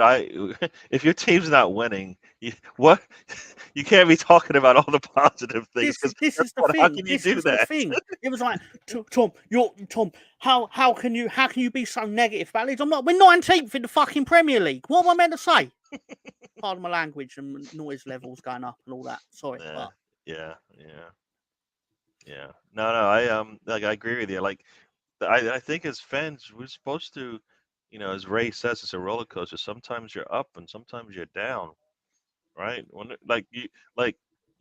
Arsenal was losing those 3 games, there wasn't much positive to say about the football. They needed to break through. They needed to finish, get a win. It didn't matter how, you know. Um, we've been lucky enough to see them continue to do that all season in the Premier League. We want to see them do that for the rest of the season, right? So that's kind of how this thing works. At they least all for now. wanted Jesse Marsh sacked though, Yeah, for example. But then when I was saying, "Oh, I'm not happy with how the results are going," I was being too negative. It's like, how can I be too negative yet you all want the manager sacked? How does that fucking work? Pardon my yeah, language again. yeah, yeah. I hear that. No, good YouTube rant is cool. I know. I like to say when I will do a watch line, anything I have to say, positive or negative, you'll hear it. I don't have to wait till the next day or after the show. I kind of try to go through it right then and there because that's the one. I think that's the most natural one, right? When you've had enough time to think about something, you're going to embellish a little bit, even though you're not trying to, right?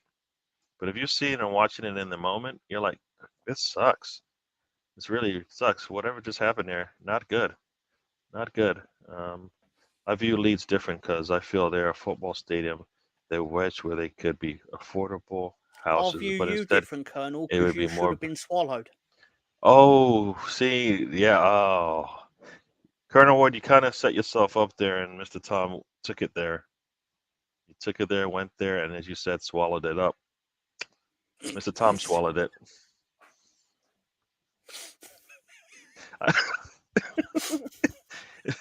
You didn't even say it. You didn't even say is that PG or anything. You know what? But you must. What? Why you didn't say anything? You just enjoyed that one. Ah, I like. It was very Yeah, good. I can't say It's that like I you did. knew what you were doing. So Yeah, no, you know what? Rants can be. When a rant goes on too long, then it is like, cause usually in a football match, you don't really have much time to go after it. I don't know, you know. But yeah, I get it. personally, I like people free to say what they want, obviously, and all this.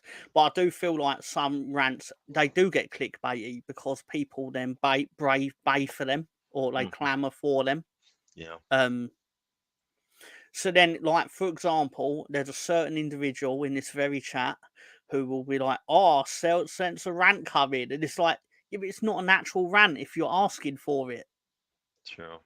And no one's done anything wrong in this situation. I just think that that's the outcome. Eventually, is people play up to it, and you probably do it without even realizing.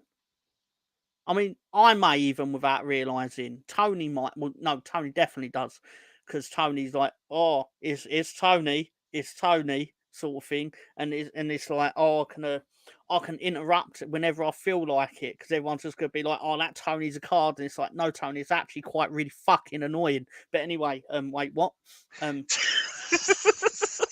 That sounds like somebody See get. how you can get into a rant without even realizing it. Yeah. You said first you Snowball said, effect. yeah, I feel a rant coming on, and then you basically a rant is coming on. You Yeah. add Tony Turner and Mr. Tom, and it basically equals rant. What does he say here? Football Brownie says, I've never seen anything more natural than throwing a burger inside a car. The car cleanup afterwards cost me $40. What? What? I'm going to assume that he made a video throwing a burger inside his car and then had it cleaned up afterwards. $40 to clean up a burger? It seemed a good idea at the time. Yeah. I suspect is the The minute it prevailing left thought. his hand, he was like, "Oh no!" It's like that bounty commercial. Everything just slowed down. Once True. the laughter stops, you still have to clean your car up. True. Yeah. True. I just don't like rants all the time, man. I feel like they're unnatural sometimes, Yeah. and it's kind of like the subject matter can be. I don't know. It's just I find them kind of cringy, Yeah. I especially don't when like like when they get Arsenal promoted lose. as rants. Oh, like the ones that like here's a YouTube compilation of rants, and it's just like, and some of them just don't feel natural. And like, could you just imagine having that person in your workspace? You're working in a cubicle farm, and that person sends, I don't know, something goes wrong, and they're just ranting and raving. They'd fire you in corporate America. They'd be like, this guy's unhinged. We can't have him in here. So like, it's just weird. I don't there's a know. difference between a fan and an employee, though, right? It's true. Speaking of Tony Turner, They're putting it out on the Uh, internet for everybody oh to see, though, no, Gary. they are. speaking of You Tony know, Turner, don't forget you can see Tony Turner tonight at 11 p.m. in the UK, where we're going to watch along to WrestleMania 28. There you go, folks. Check it Please out, Mr. continue. Tom. Sorry. On what do you call it? What's your show called? It's the Full Nelson, Gary. Full You've been on Nelson. it. Yes, I've been on it. You know what? My people just tell me to click this button, and then I just Right. joined. So I really Join don't me know. on Monday night while I'm on the trop. That is the trip, people. Don't listen to that guy. He enjoys coming on and having fun with us. So, yes, no, check it out. Full Nelson on tonight, 7 You p.m. gentlemen are all welcome, of 7 course. p.m. UK time, correct? Yeah, 11 p.m. So 4 hours, 7. So, Very wait, good, Gary. Yeah. 11 p.m. England time. Yeah. Okay. Partly because of your time difference or your time change. I figured I might as well start it at the time it would usually start. Yeah. Because it'd usually be midnight in the UK.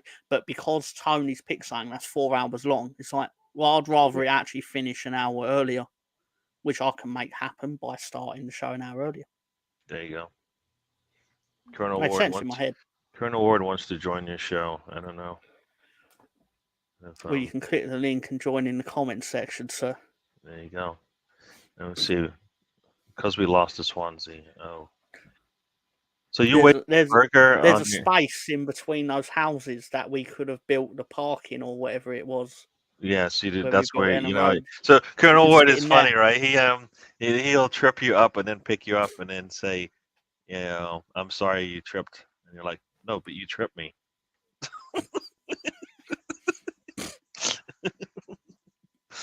Colonel Ward here. That's what. This thing, Yeah. I sound like the most evil person on earth with like the things I'll come out with, and I'll be like, "Look at the comment I'm responding to." Yeah, you don't have to explain that to me, sir. You don't usually you wouldn't respond that way unless you get as they say triggered or instigated to do that, and you don't hold back. Let's just say that you're not like, well, I'll just save it. I'll just save this one for another time. No. It just comes out. You could be having the best day at all, and somebody will, I guess, as they say, trigger you, and voila, they get it. They get all the horns, as they say. Horns. Horns, yes. Horns. And Spencer said he'll be Did you right know back. there's live football today? Sorry. Is there? And I was trying to, I was asking you, I was like, what? I was okay. So the live events that I have, League One. If that's you talking about English football? Because I don't know about this international. Yeah. English So football. League One. So here we go. League One. Burton and Port Vale are 0-0 at this time. Carlisle is up 1-0 at home to Stevenage. Northampton is up 1-0 on Derby. In League Two action, Barrow is up 1-0 at home to Newport. Crewe and Wimbledon 1-1 draw at this point. Doncaster Forest Green 0-0. Grimsby is losing at home to Wrexham by 2. Here comes a crazy one. Morecambe, I don't know. Morecambe, I'll just say it the way Morecambe is, and Gillingham. Morecambe is 1-1 draw this time. Notts County losing at home to Salford by 1-0. Salford. Sutton, Yes. Accrington. Yep. Sutton's at home, went leading 1-0 there. Here and here comes the famous Tranmere is losing at home to Crawley 1-2. Yes. Let's hope they can turn it around. Oh, you're in the second half. Let's hope they can transform a defeat into a win. Oh, you're so funny. In an international friendly game, Malawi is losing at home to Kenya 2-0. Yeah. So there you go. So yes, when Spencer comes back, he wants to talk about a team fair in play. the championship. So we will do that as soon as he comes back. We hadn't. I can say I did forget, but I wasn't. It wasn't on purpose. Just because I don't keep much in my brain. I remember Gary going on a long rant about Eddie's pathetic performance against that team. Eddie's effort and performance from the opening was so unacceptable. You know what? And I want the one reason why I go off on Eddie is because he wanted this.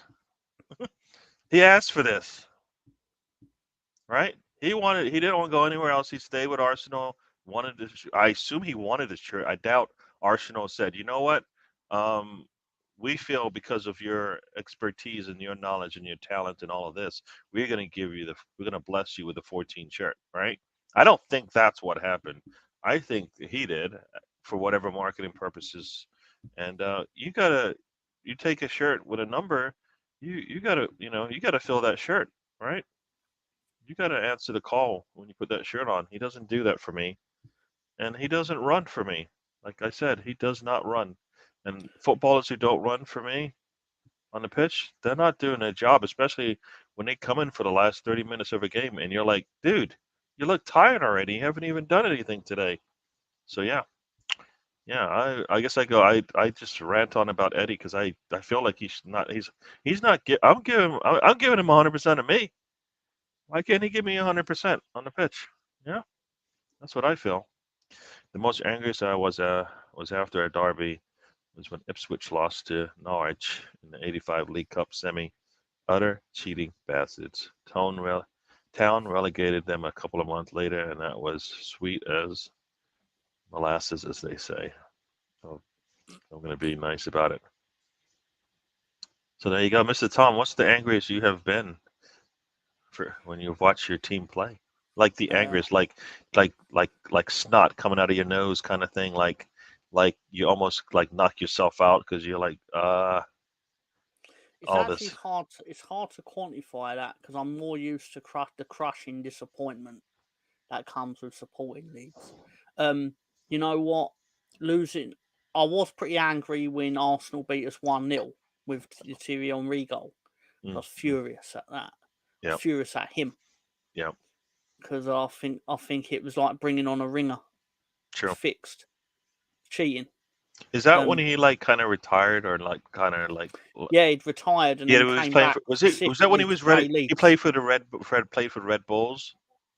He had played for Red Bulls at one point, and then when it was the off season, I thought he went back to Arsenal because he had nothing else to do, essentially. Yeah. And then he did score a goal. You know, see things. I remember him scoring a goal after he had been away from Arsenal for a while. He went back to Arsenal twice, didn't he? See, that's the thing. I can't remember which one of the goals I remember him scoring. I don't think it was Leeds though. It might have been another team. But I know, like the fact that he could go away, basically do his retirement in like the MLS, come back to Arsenal and still get a goal, makes you like that's how good he is, right? To some degree, like he can do that. Like most players, when they're like officially done, like they're going and playing for MLS, which is a retirement.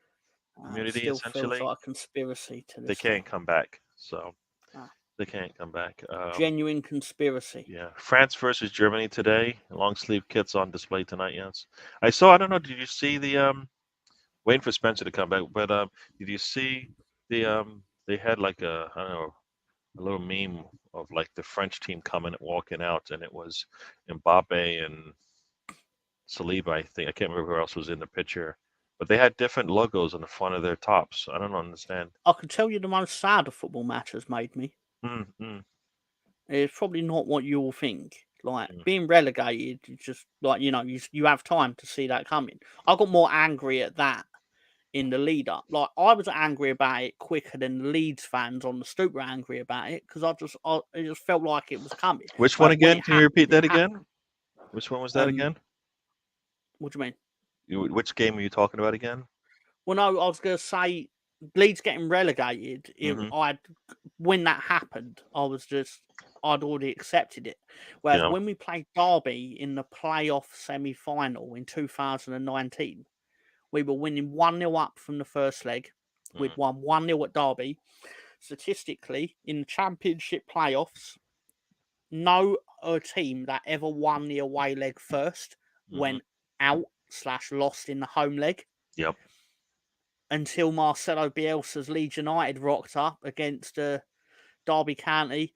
But we had a special player in our team that night. It was called Dr. Leeds. Oh, Dr. that's Leeds right. turned up. We had Dr. Leeds in the squad, Yeah. 11 of them. And we Yes. went 1-0 Yes. up You on know the what? night, You know what? 2-0 You know up what? on aggregate. In honor of Dr. Leeds. Because the actual joke itself is sick. It's just a sick. You like listening to it going, this is not, as Mr. Tom would say, this is not PG. No, I'm not going to say it. I'm not going to say it because it's just basically a sick story. That's all it is. But it's the way it's told. I think that's where it's all like the comedy is. Anywho, Yeah. Had an emergency. Southampton have been shit. Tom, what happened? Southampton have been shit so far, haven't they? What happened there? Well, I can explain this. Basically, Dr. Leeds turned up because have you not been playing well? Unable to defend? Finding woes in front of goal? Dr. Leeds are going to turn up and cure all that ails you. And we're going to make you nice and happy and give you your points and your goals. We didn't give you a clean sheet. Annoying. I mean, we still Leeds. Dr. Leeds. Is that Dr. Leeds? Dr. Leeds. Dr. Leeds. Dr. Leeds. Dr. The Leeds, question you have baby. to ask yourself is he qualified? Is he qualified? He's qualified at fixing shitness. PhD in that. Oh, no. But in all seriousness,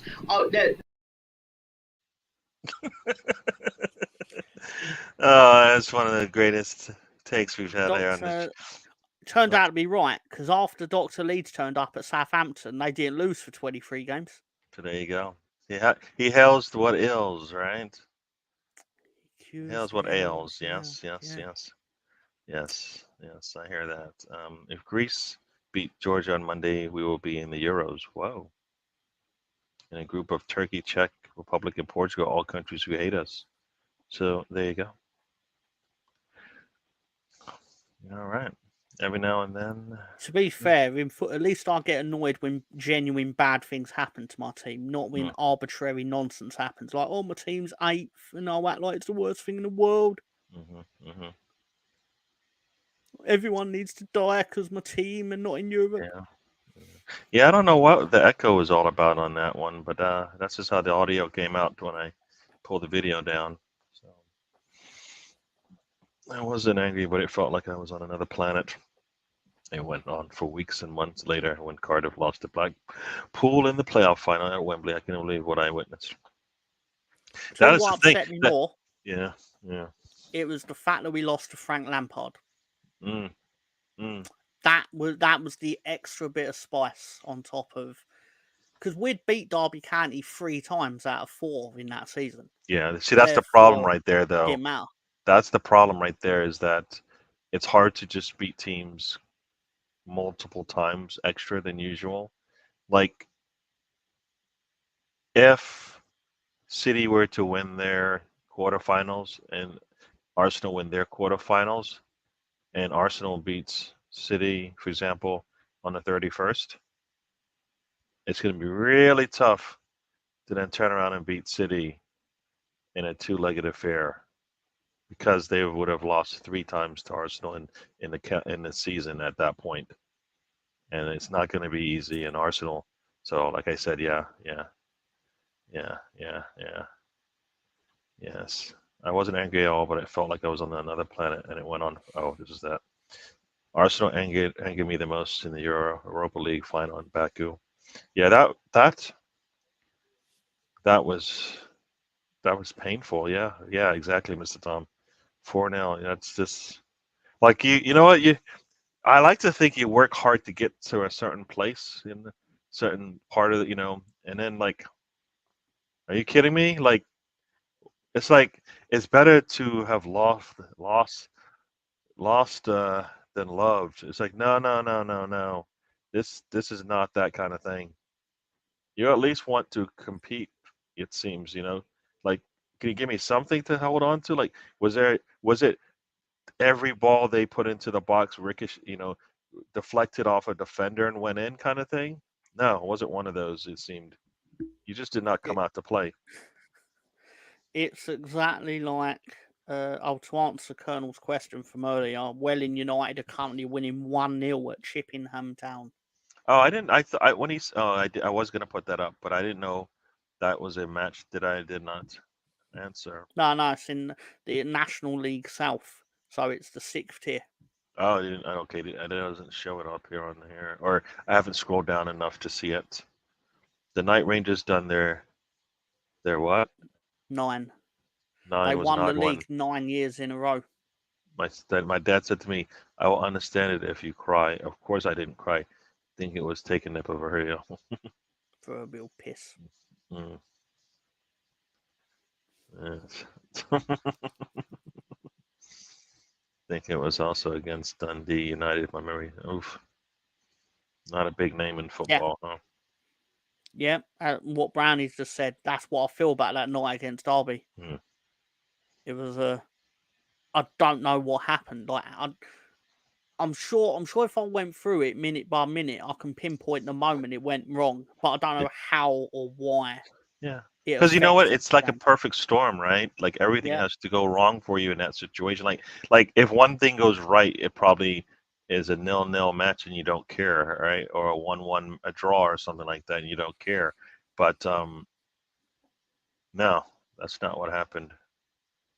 I did watch that series on there, and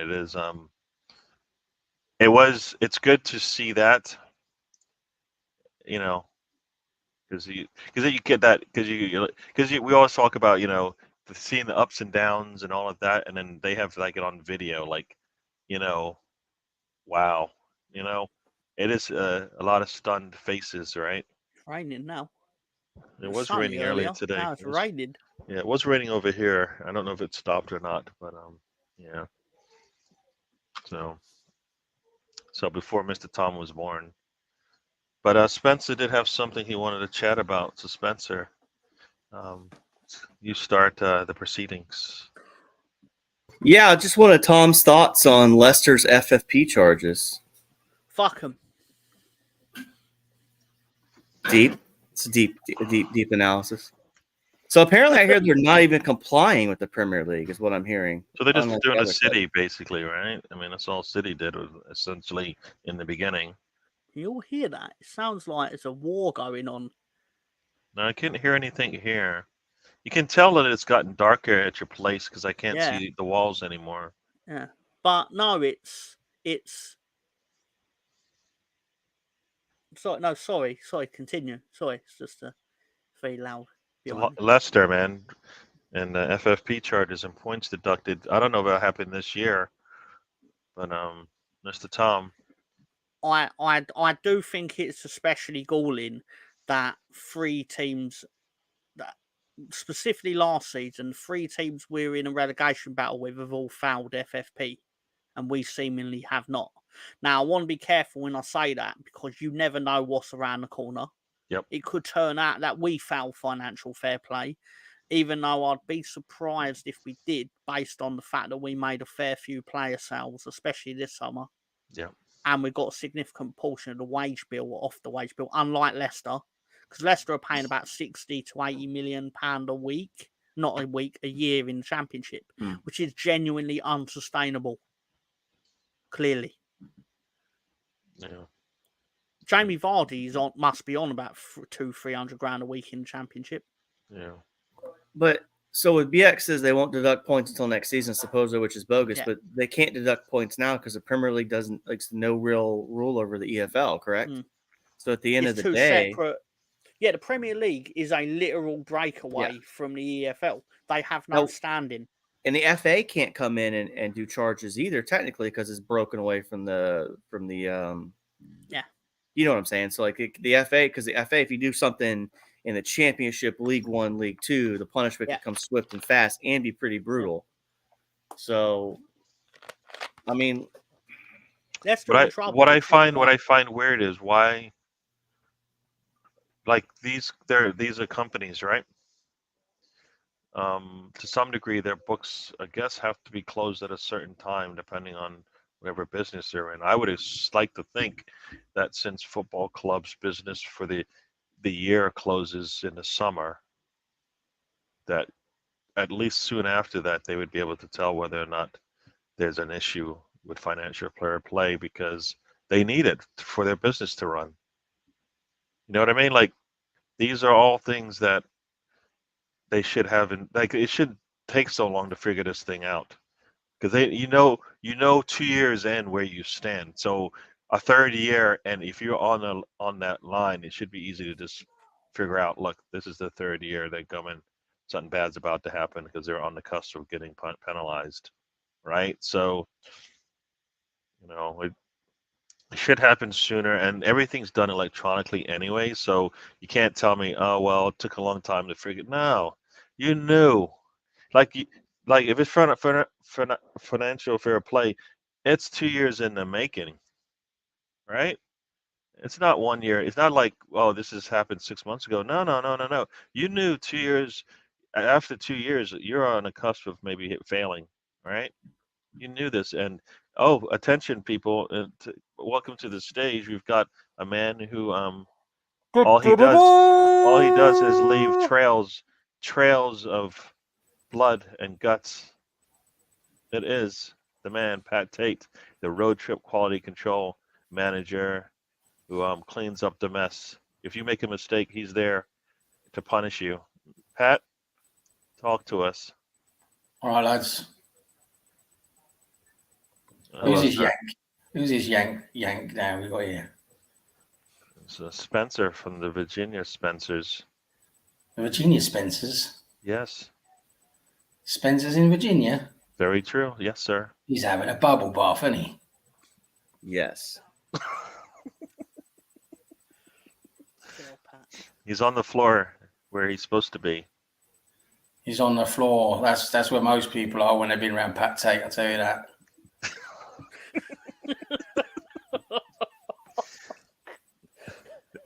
I fucking wipe the floor with him, don't I?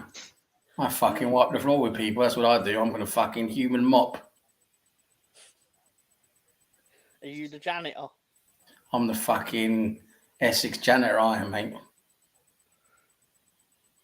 Yes. Some say that people don't forget their first meeting with Pat Tate. That's because you're going to be fucking dead. That's why. Yes. Oh my God, it's that Pat character, says Stefan. He loves you. What's going on? What's going on today, lads? Have we got any ag?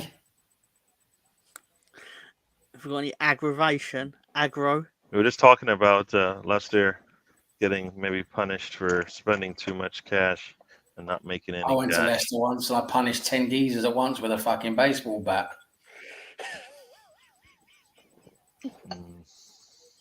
There you go. Mr. I Thomas, didn't get any fucking points for it though, did I? well, did you get punished for it? Well, the fucking police tried it, didn't I? I was slippery, wasn't I? Covered yourself in oil, did you, Pat?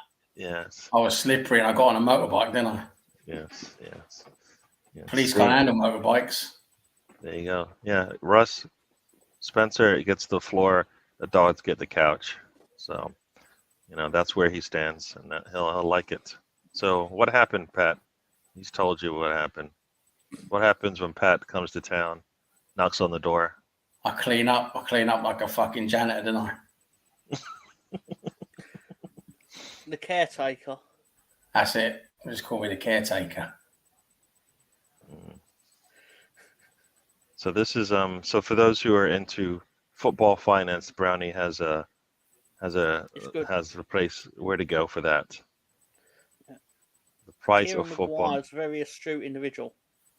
I believe he teaches a course on football finance at, I think it's Liverpool University. I could be wrong, but it's some good stuff. He's a good follower on Twitter, to be fair. Like, he'll publish all the accounts of teams and like tell you whether it's good or bad or not and why. So and things like is that like the guy know Swiss Ramble also does the same thing? Is that right? I know of Swiss Ramble. Yeah, he does. He does the same. He'll like give you all the finance, balances basically for a lot of the football clubs.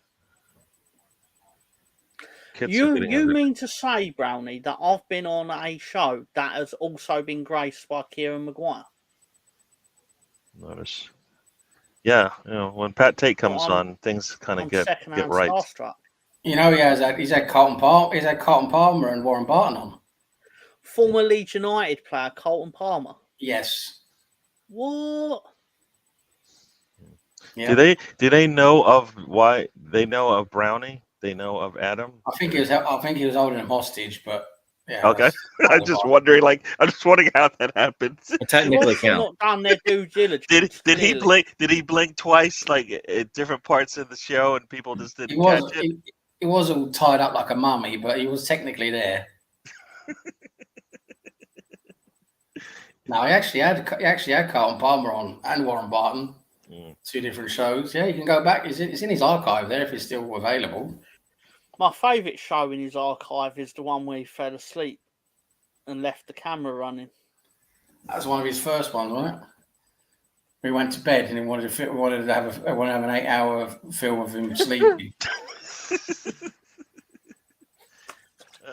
Did anybody watch it the whole 8 hours, or some twisted Japanese guy probably did? Oh man. Yeah, so Brownie sometimes gets interesting guests, but then he gets us in the chat talking crap. Yes. I thought I'd gone to the Mrs. Brownie's Boys podcast. Yes. Oh boy. So Stephen is off to work. Enjoy. Have a good one. Have a good day. You made him a moderator. When he was on the show a lot, yes. I see. Yeah. Yes. Why? Are you going to go down the Mr. Arsenal podcast route where everyone's a moderator? I don't have everybody being a moderator. No, moderator. That's what I literally just said. Are you going to go down that route? No, I have not. That you have. Not that you have. Yeah. No, I don't. No. Stefan and Brownie and Russ. They don't. They have not been blessed with Russ Morgan a mod. I don't know why. Tasty, isn't it? Apart from Russ, you can't let Russ be a moderator. He's a slippery fucking pervert. He is. He's a reprehensible character, and he'll probably be a reprehensible character on the Full Nelson tonight. Yeah, there you go. I was a Full Nelson on tonight. Yeah. Bunch of wimps and speedos. It is, Pat. You're more than welcome, as always. Bunch of wimps and speedos. That's 100% what happens, yeah. Bloody hell. Live tonight at 11 p.m. UK time. Very cool. Why not? So is this is live or this is just a replay? What is it?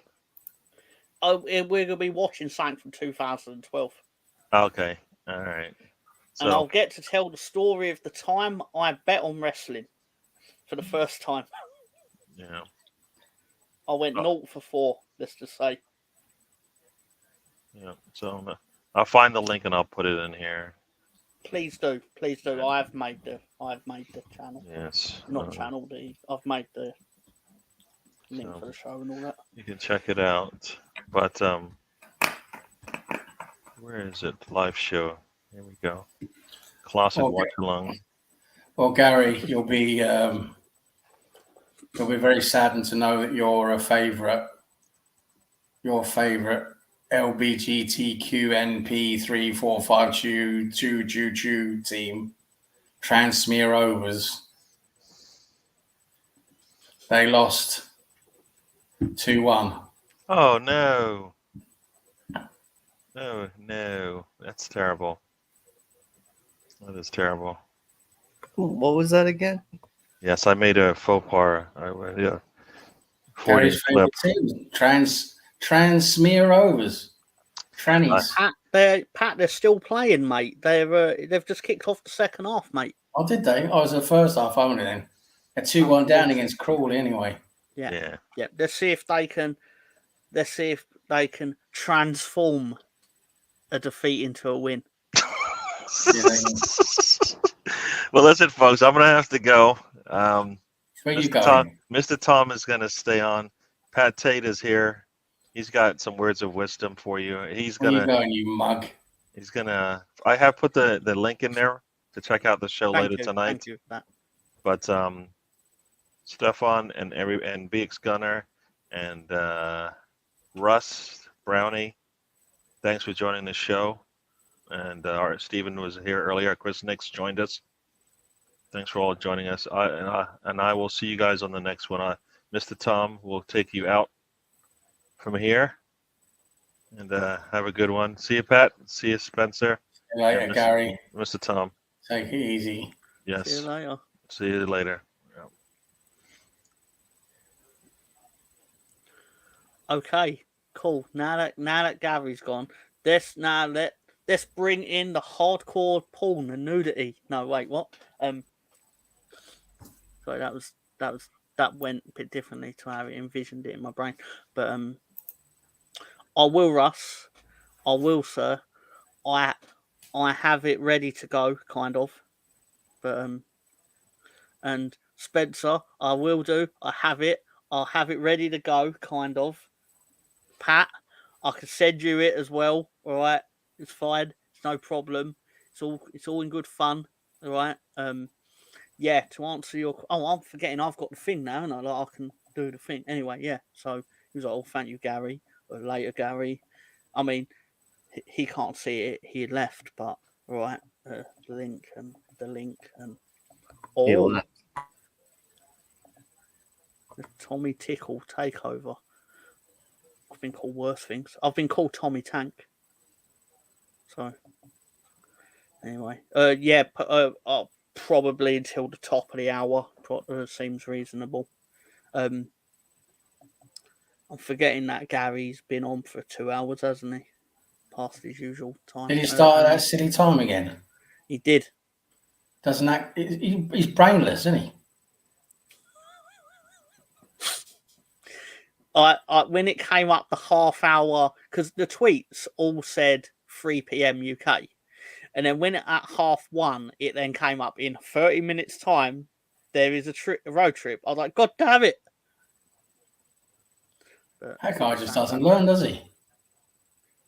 the irony is, he will learn in 2 weeks when it's regular time. Yeah. I suspect, but big clubs like Sheffield Wednesday and Derby County were before they got awful owners.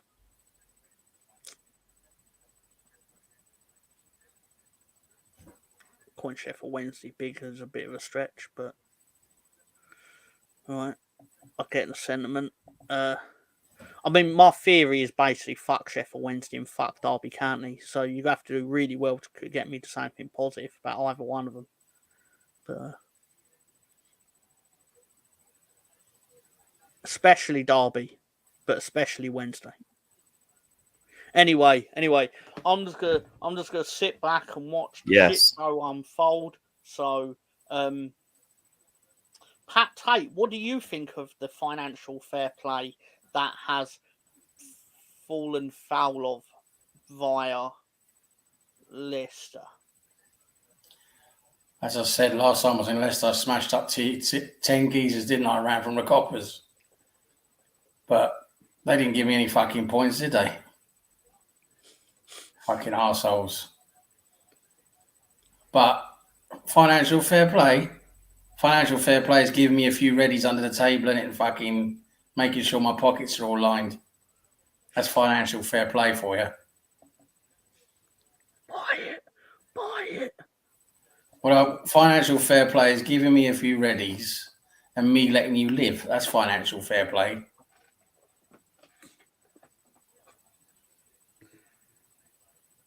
Put Havertz on it, of course. What a surprise. Imagine my shock. No, in all seriousness, this is a great question from Stefan, which has superseded what I was about to say. Does Pat Tate observe FFP? Yeah. I just explained the model. My FFP is you give me readies under the table and I let you fucking live. So is that financial life play? That's financial fucking around fucking prison play, that is. I'm pretty sure they should just change the rules to just call it what Pat Tate says goes.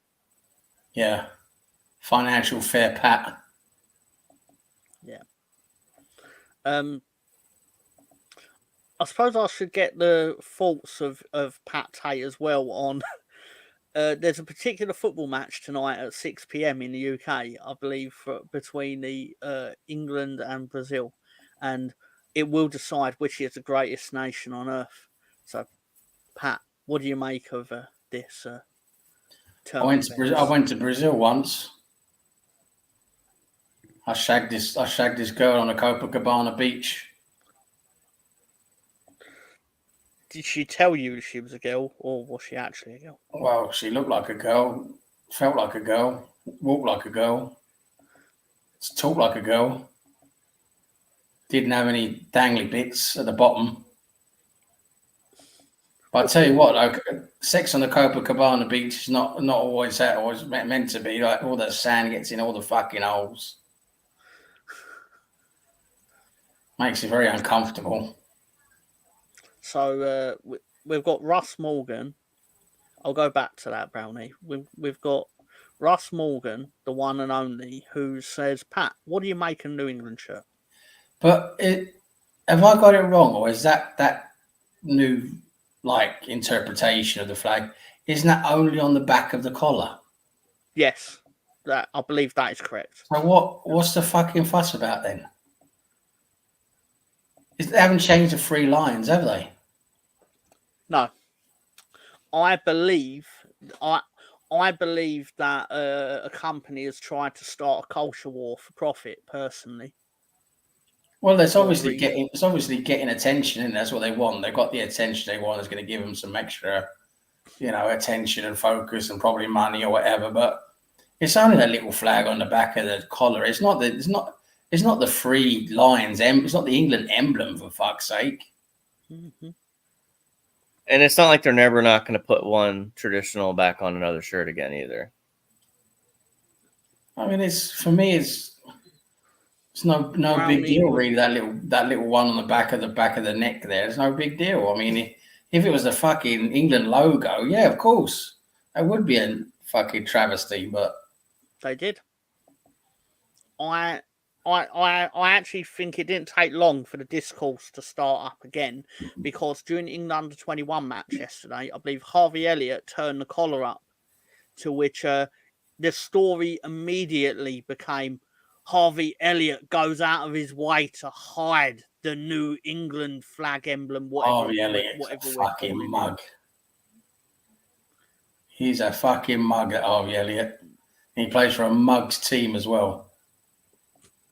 Oh, I just got to talk to BX Gunner for a sec. BX Gunner, you still going on about that away kit? Haven't you bought it yet? I tell you what, buy the fucking kit, stick it up your bum hole, and fucking light it on fire, all right? You've heard the man. It's Pat. The words of Pat Tate.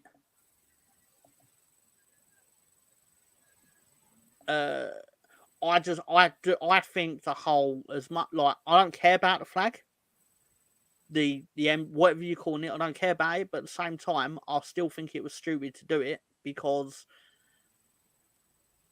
it's not like there's not already enough things for people to argue about and be all like, oh, if you don't like that, I you're love a a good gammon argument, or Tom. whatever. I love a good argument. The more, the merrier. Because So I just Googled this, right? The St. George's Cross. Is that just not the flag of England? Yeah. Yeah. It's a red cross on a white background. They've changed the flag, basically. So what's so bad? Never mind. I'll have to do some. What it is, Spencer, is traditionally on the back of the England shirt. It's not on all shirts either. It's only on a few of the shirts. Yeah. You have on the back of the collar in the middle, you have that little St. George's cross. But on this version, they've changed the colours to like mess around with it or do something different. But it's only that little tiny little one on the back of the collar. That's it. They haven't done anything to the main logo. That's the Three Lions logo. Hello. Oh no, Pat is here. If he asks, I wasn't here. It's all right, Gary. I got a GPS tracker in your bumhole. So that is interesting, though, Pat. If it's not on every England shirt, I don't know. I gotta do some more looking on it. It's not on every one. It's, as I said, there's a few ones where it will have that. It'll have that little flag on the back of the collar. Personally, I'm not a fan of it, because I think it's made to supposedly promote inclusivity, but I think it's actually going to do the opposite. I think that's the realistic outcome of doing it. Yeah, I gotta agree with you, Tom.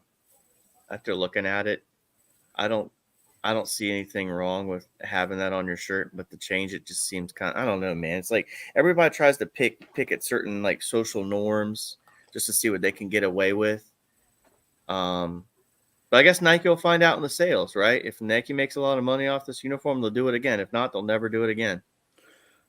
As you got into earlier, when you asked about like, do I buy England shirts? Like, I'm almost certainly not gonna buy this shirt. But it's not because of something on the back. It's because generally, when I buy a football shirt, it's going to be a Leeds United shirt, and I'm certainly not going to spend 125 quid on it. What was the last controversy? There was, I think, when Umbro took over or something. Way back when Umbro took over, they did something, didn't they? Can't remember what it was now. They need to stop pushing agendas on us, don't they, Pat? Yeah, I mean, the 2 England rugby kits I got when they were on sale. I got one from World Rugby Shop, and then I got one from Umbro.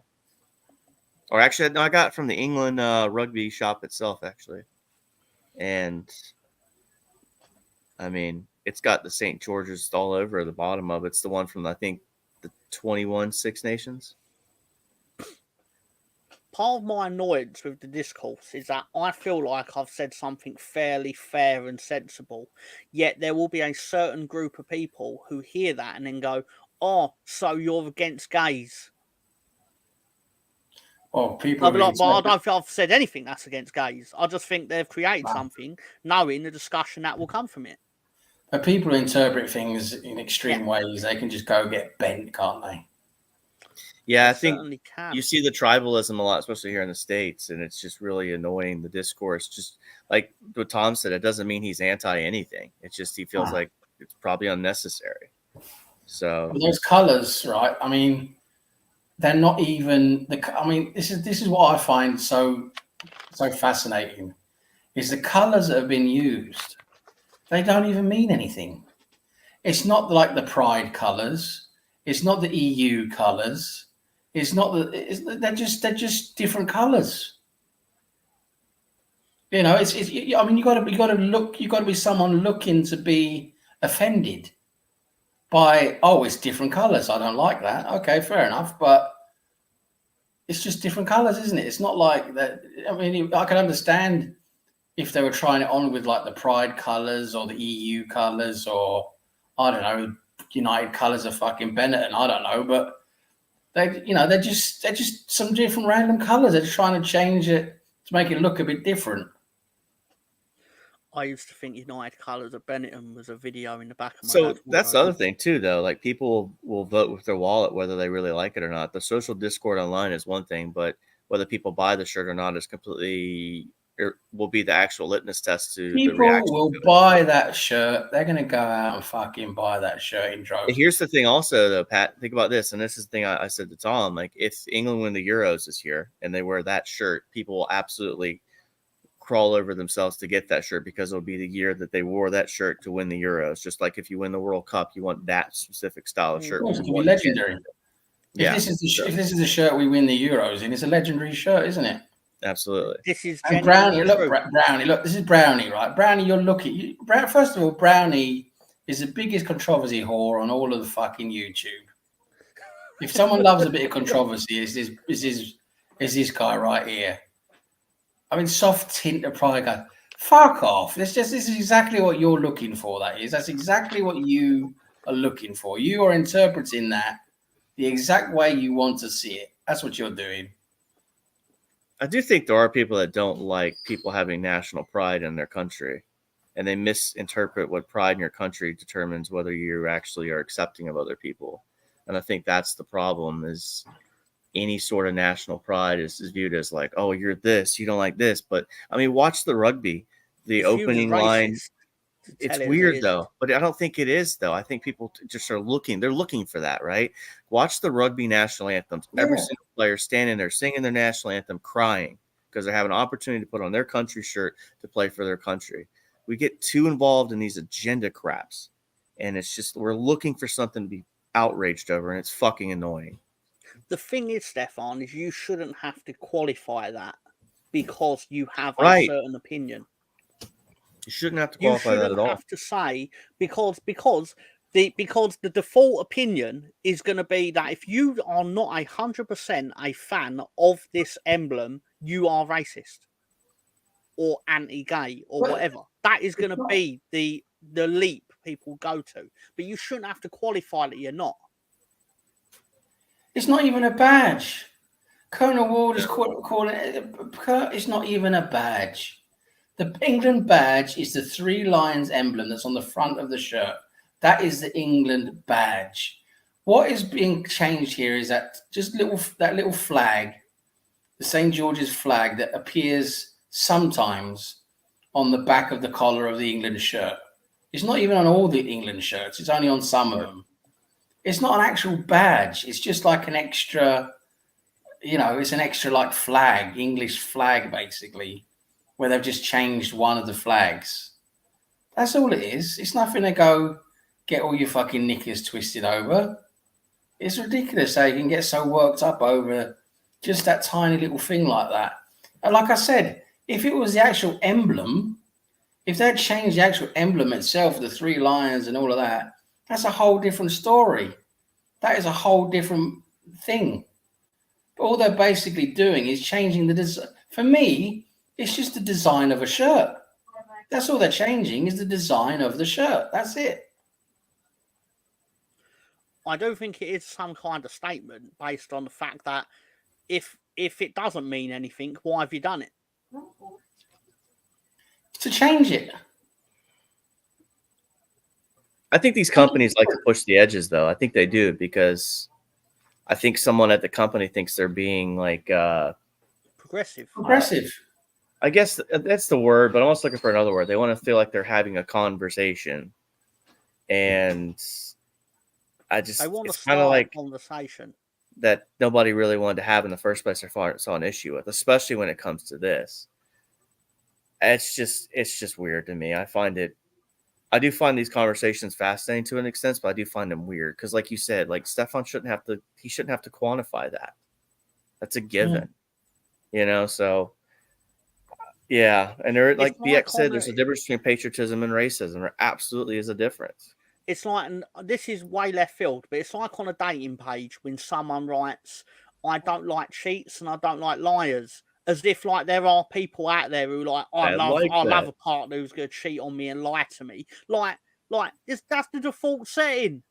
You shouldn't need to be patted on the back or qualify it, but people do. Yeah. Look at Brownie.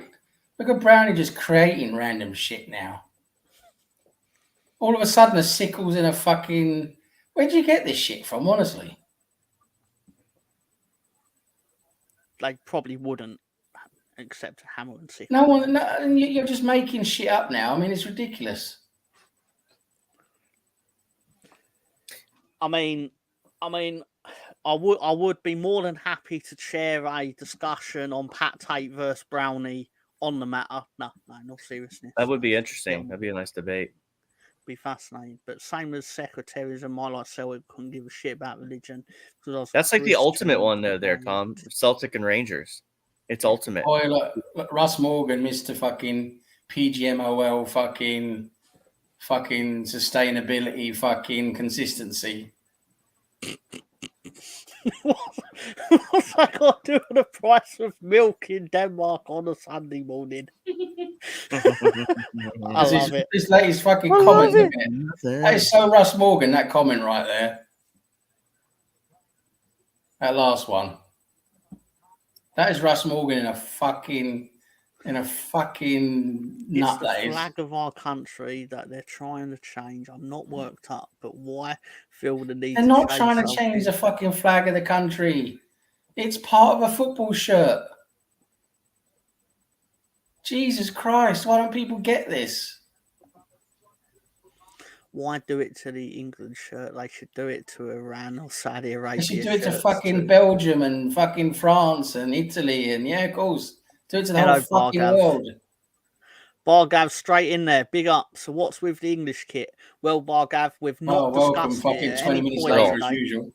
We haven't talked about it. Bargav was born 20 minutes late, wasn't he? Sam, what do you think of the English kit? Sorry, Pat. Sorry, it's rude of me. Pat, what do you think of the English kit? I think it's just a part of the kit. It's not actually changing the flag. It's a part of the kit because that little bit there is only there now and again on the England kit. It's not an essential big part of the kit. It's not the emblem. It's not the England logo. So people are just making it such a bigger deal than what it fucking is. I think we're giving Nike exactly what they want because we've been doing this show, about 2 years, maybe? And I don't recall us discussing football kits at any point in it. So generally, we are giving them the publicity they crave, arguably. Let's change the Welsh kit to a guy shagging a sheep. Let's do that. That escalated quickly. Let's change the Welsh flag to a guy shagging a sheep. That would be great because that's exactly what Brownie wants. Should change the Huddersfield badge to a gentleman. Well, that escalated quickly. Anyway, what? No, it's just Brownie chatting shit as usual. That's what it is. Bargav woke up and chose violence. Violence mode. But I have changed it though. No, that's the point. Okay, Colonel. So let's never change a football shirt again, then, eh? Let's do that. Let's just fucking bring out the same shirt again and again and again. Let's do that, Colonel. You boring fucking mug. The shirt is only changed to make money, though, Sam. Pat. They only change the shirts because they can sell it and make people buy another shirt. Really? I didn't realise that, Spencer. No. Oh, I learned something new today. What I think is I don't think it's unfair to say is that I think people have a fear that it's the start of something. Like it's like the Trojan horse in a political way. Yeah. Everyone's Hey, Pat. The fact of the matter is, I'm not saying it is. I'm saying people fear that. That's what people are looking at this as to start something. Today it's that little shirt. Tomorrow everyone's going to become fucking vegan. Oh come on, now that's No, that's not going to happen. Jesus Christ, that's the worst thing ever. Well, why you got to suggest that? I've got my legs. It's a slippery slope, isn't it? It's a slippery slope. Liam, Change the colours on the shirt today. Tomorrow, everyone's fucking chomping fucking greenery. Speaking of Transmere, they're currently still losing 2-1 at home to Crawley Town. It's only months after the England team taking the knee and everything else. That's what it is, and it's political. Only months after England team taking the knee. They've been doing that for yonks, you mug. That was a thing in the lockdown, 2020. I They've been doing that for years. Understandable, obviously, because they probably could have gotten away with this 4 years ago. And no, you can't. You can change it, but don't change national heritage for a quick payday. Haven't changed the fucking national heritage. We're not all of a sudden going to have that as a new flag, Colonel Ward. You do realise that, right? You do realise that the St. George's Cross has not just changed because Nike decided to make a few blue colours on their shirt. You do realise that, right, Colonel? Yes, to categorically state, to be clear, they have changed a segment of the shirt which on occasion has had the St. George's Cross, which is the national flag. But they are not changing the national flag. Like if you Google England on Wikipedia or whatever, you will still see the cross as the flag. It has not changed because Nike have said it changed. Let's get that clear. But I still think this could backfire on Nike to a degree because Nike have always tried to be on the right side of history, let's just say. And I think they've opened a can of worms that I don't think anyone really wanted that should be discussed. And there's nothing wrong with conversations like we're having now. But these conversations are things that turn nasty very quickly. Especially with me and around. That's my contention with it, is that was it a conversation that really needed to happen now? Right now? I blame Russ Morgan and his silly fucking cap. But Russ Morgan they're infringing on our heritage. Sorry. Where's Jesse the Body Ventura when you fucking need him? The only thing I'll say on this is, like, I see Russ's point and I see Pat's. I see everybody's opinion on this. Some people find it to be infringing. Some people don't. Like, you're gonna see a picture and you're gonna make a opinion about it. So I mean, I get all sides to it. I'm American. I can't really say I get too worked up about the English football team. I watch the English rugby team, but I get both sides of it. I really do. But I don't know. Everything is done for the glory of money. So at the end of the day, that's all Nike cares about. They want a little conversation. People will go buy the shirt because they think they're supporting a progressive agenda. People won't buy the shirt because they feel like it's infringing on the England heritage. I mean, it's just, I think it was super unnecessary by Nike. But at the same time, it's all about money. All about money. Money. It's all about a few readies. All about a few readies.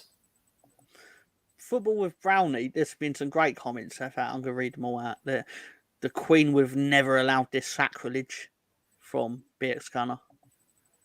Where do the 3 lines derive from? He knows, by the way. I'm not taking your quiz right now, Stefan, sir. But, sorry, bear with me. The comments are flying in. With I blame Southgate looking like scabbers for this situation. The words of BX Gunner. Brownie says, Football Brownie says, I find it offensive and I'm not even English. Stefan. Brownie just loves to be offended. He does. It makes his job to be offended, Brownie. The Tories have been infringing on the UK for ages. Oh, of course, you had to mention the fucking Tories, didn't he? Jesus Christ. I'm just really surprised we went a whole hour before Stefan brought up the Tories. That's right, or 2 hours. Jesus I'm actually really impressed by that. I'm sure he sneaked him in there covertly at some point. The same night they had a recent controversy for not making a woman's goalkeeper shirt available for sale to the public. Have they made up any figures on how many of those they sold, by the way? Because it feels very much like a... Which Nike shirt is it? It was the one for Mary Earps, weren't it? Because she was complaining that little girls can't buy my shirt, which was true, but Yeah, why isn't Brownie fucking all worked up about that? I'm discussing this. Let Nike take the Saudi Arabia badge and colour the writing in all colourful and cheerful to prove a point and make it look pretty. They'd only put it on their TV with the black and white imagery anyway, like they did with the armband for Henderson in his reveal video or whatever. Scotland's coming to playing the USA in July. That's rugby, I'm guessing, sir. And watch them go far in the Euros with this. Going to end up like the yellow. Yeah, good example of what you're speaking there, Bargav. And Spencer did mention it earlier, to be fair to him, was in 2019, Leeds' away kit was a grey and a dark grey and purple, pink, like it's a charcoal and pink away kit. It looks awful, but it's one of the most popular selling Leeds kits ever because we got promoted in it. And we won a lot of key games in that kit. You associate your memories with football shirts and they change based on results, the opinion on them. Like my burgundy Leeds shirt is like we wore that when we won at Everton and I love beating Everton and when we won at Man City. So it automatically became like a legendary Leeds shirt. Because not many teams win at Man City very often, do they? But, Well. At least he managed to plug his Leeds bit in there, didn't he? Yeah, that's my main priority in life. But it's a fair point because, but that's the thing. Like, football is the only sport that like changes kits every 10 seconds. Like the NFL, like the Broncos have had the same jerseys for like 10 years. It's a money-making endeavor at this point, which I'm surprised more American sports haven't done it. The NBA, to be fair, does a lot of it because a lot of the city series and baseball's kind of has adopted it as well. But you do represent memories with your team based on the year shirt. Like the year we had the white with the marble is one of my favorite shirts, but it was one of the worst years I think I can remember. Like we finished 8th in that year during COVID and everything. So, yeah, that's not good. Yeah. But Brownie finally raises a proper point there. Now that's something to get pissed off about. Is when your club fucking owner is a complete mental case and decides to change the actual identity of the club and change the colours. I mean, that's just complete fucking mental. That's a reason to get worked up about. I remember it being a really big point of contention. I think it was in 2005. I could be wrong here. But when Tottenham had got, I think they got Thompson Holidays as their sponsor. But obviously their logo is red. So they ended up for the first time ever, Tottenham had red on their kit. And their fans were not happy. But obviously you just get used to these things. And every time I see Tom on a panel, I think of his bets on Nketiah scoring a hat-trick. Losing bets, clearly, in hindsight. It's actually true. Yeah, and so a great match day Saturday. Canada versus Trinidad and Tobago. I'm guessing the TNT is. And which one was it again? Spain goalkeeper or English goalkeeper? It would have been the English goalkeeper shirt, I believe. I'll tell you what, I did get angry. This is what Pat was just referencing, to be fair to him. But changing their home kit from blue to red. You played in the Premier League with the red kit. Am I right in thinking? Oh, that's a travesty. That is fucking hell. Happy Saturday. Hi. Everyone's saying hello. Pinky. Arsenal. Thank you, Mel. Everyone's saying hello to Mel. Got one from Moss. Hello. How you doing, Moss? And that's for me. I'm reading out what Chris said, but I'm also asking, obviously. The Cardiff kit change was outrageous. Everyone's just saying hello. So, can we all agree that the England kit is what we're not going to agree on anything? So, related. So, hold on here. If Cardiff's kit change is outrageous, why can't people be outraged about the England kit? If it's okay on a micro level, why can't it be okay on a macro level? They're a bit different, Spencer. Come on. I'm just throwing the devil's advocate on this one. It's still a t-shirt ultimately. Yes, Spencer, still a think about t-shirt. it. I am. That's why I brought it up. Cardiff going from blue to red is like Arsenal going from red to blue. We've released blue It's kits. still just a colour on a t-shirt. No, I'm talking tradition. Talking your home kit, your home tradition kit, your home. So why is that colours. different to national Yeah. traditions and people? Because he's changed. He hasn't changed the colour of the kit or the colour of the emblem or the logo. He's changed one little part of a shirt. He's changed one little part on the collar of a shirt. That's what's changed. Tom, I feel like he's making the point for us. I don't know what else to say. Hasn't changed the entire colour and identity of the fucking of England. England, we haven't gone from white to fucking pink. Not yet. I'm just kidding. Let's bring this up. One day. Sorry, wrong one. Let's bring this up. It has gone to pink to some degree. Is that pink or is that more of a purple hue? It's, I don't know, maybe a pinkish purple, but yeah. that is one tiny little part of a collar of a football shirt. That is not the entire football shirt. I don't like that this is a thing. Like how easily this becomes divisive, and it's, in my opinion, it's needlessly divisive.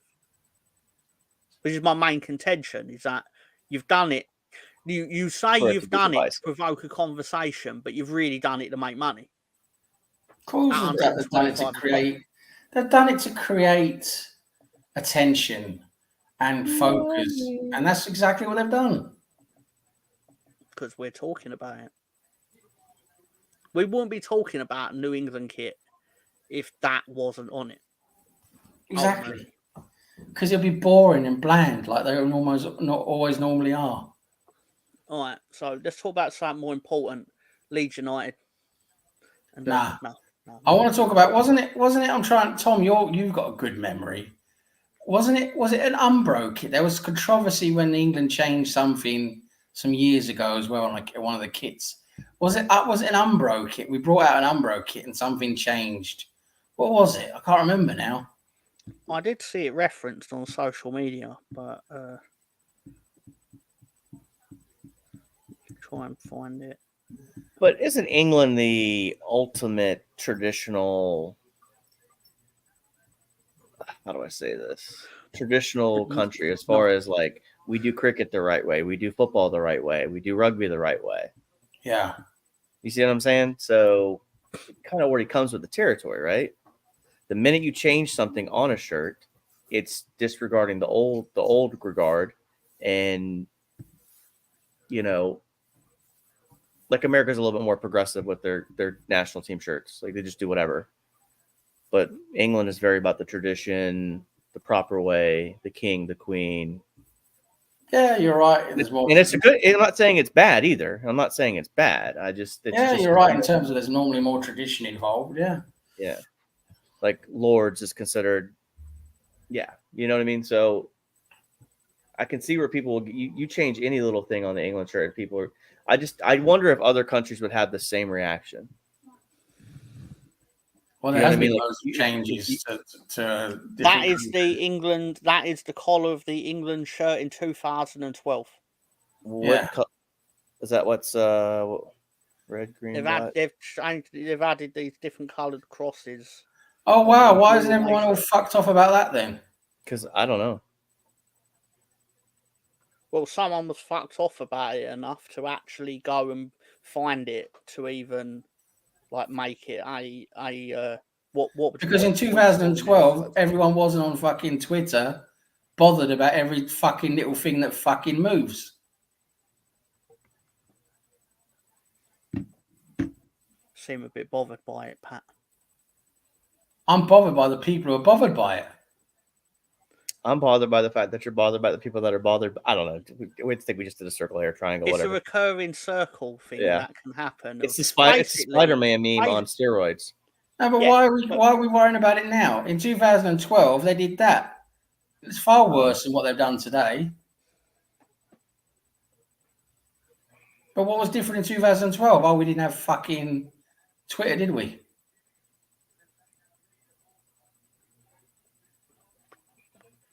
kind of did have Twitter was definitely a thing in 2012. Oh, not many people had it, did they? Wayne Rooney was on it because if you look at his old tweets, it was clearly a before Man United had It's a 12 fucking social years media ago. thing.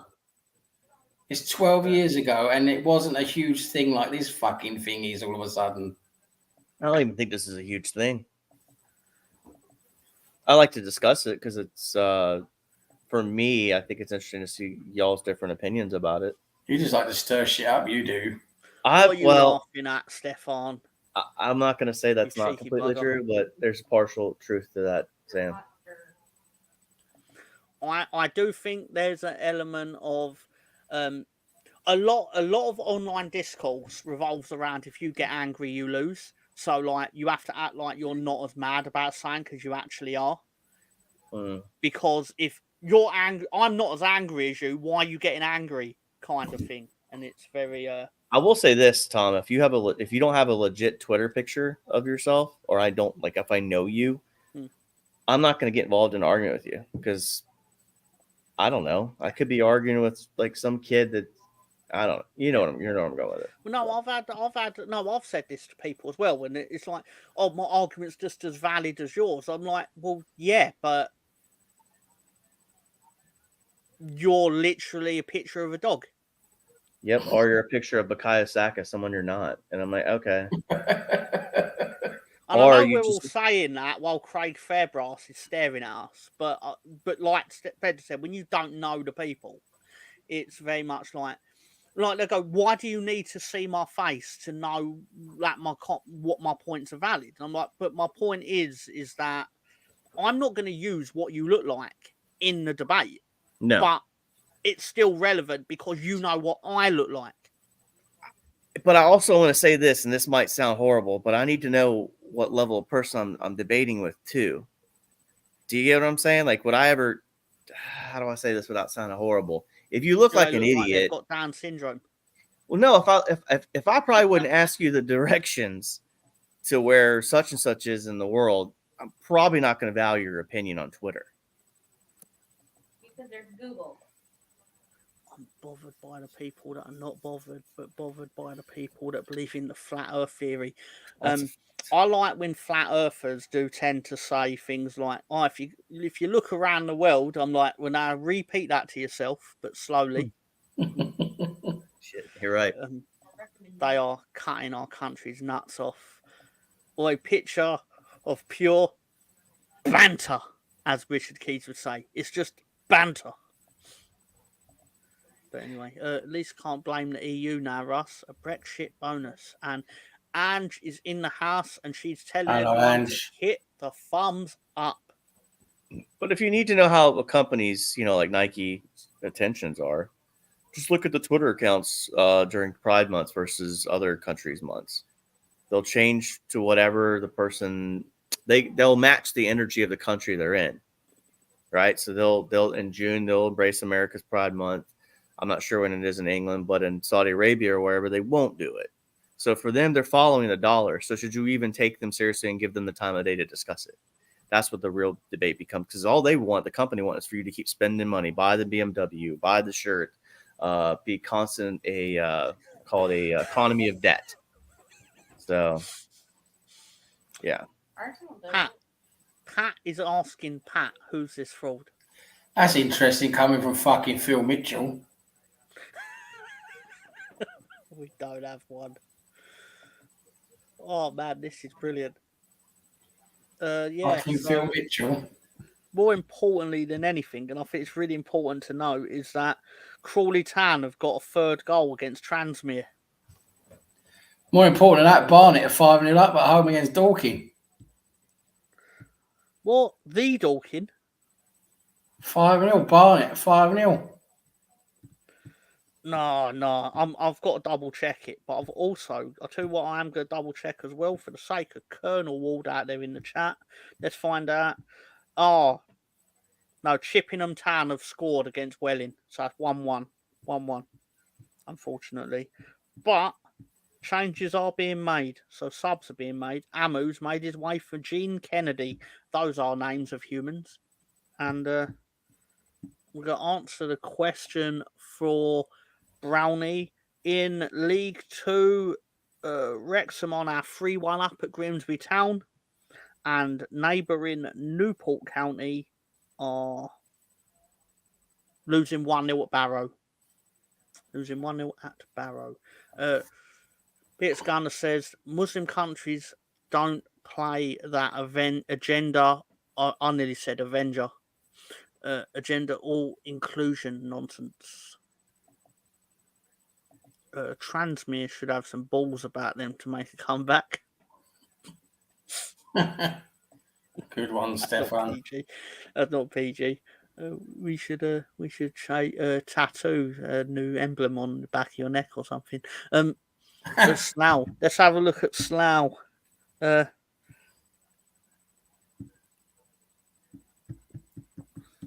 Waiting for the outcome of the Asda car park. They are drawing 1-1 at the moment. Slough Town 1, Eastbourne Borough 1. So, Bargav says Brazil still miles better for international team. Brazil lost the most for the first time ever last year. Brazil lost more games than they won. Did you guys catch what's happening with Jamaica? I thought she went because she wanted to.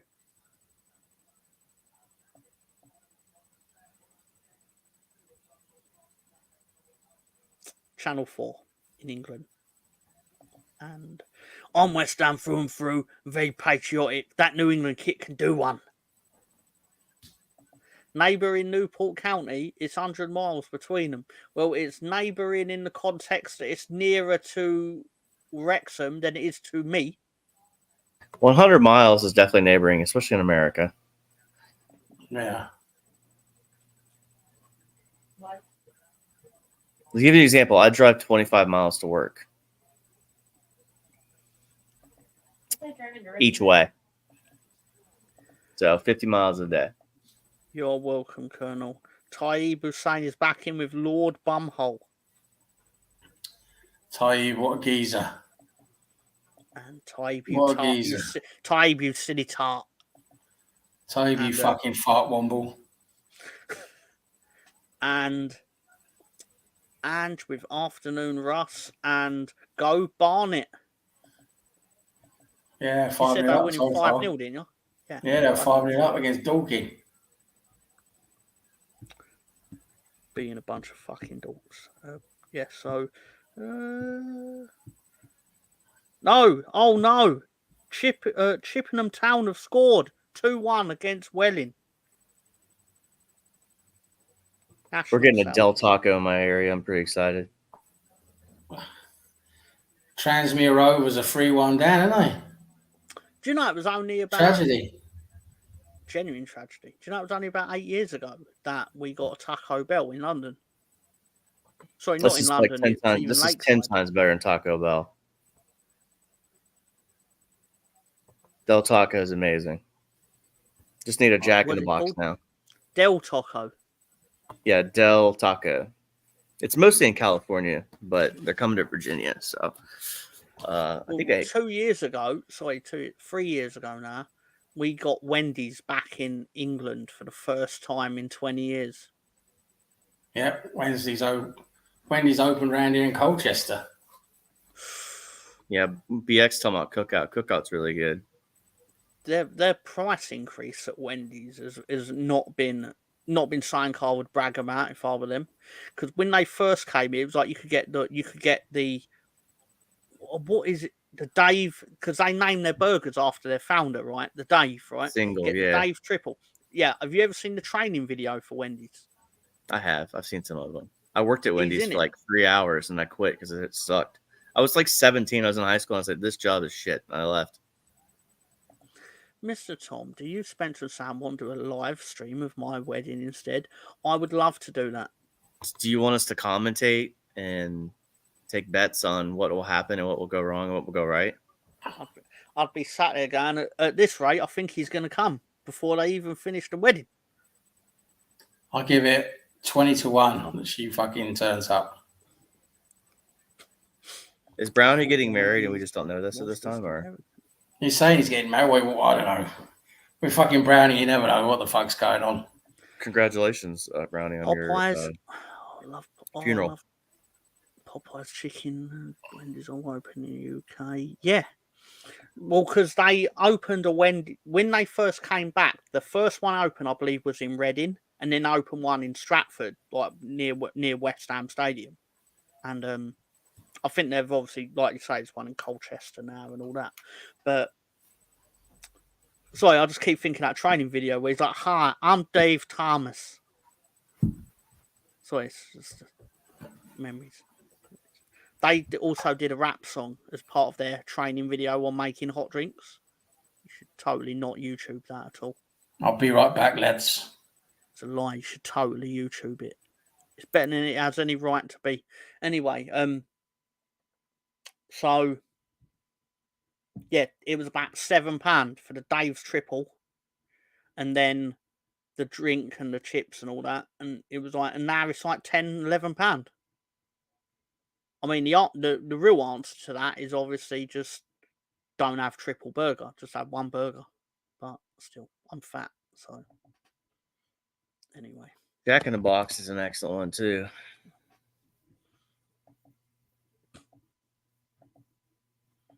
I'm now kind of getting hungry for fried chicken, but still. But I'll probably end up getting Chinese as it's Saturday.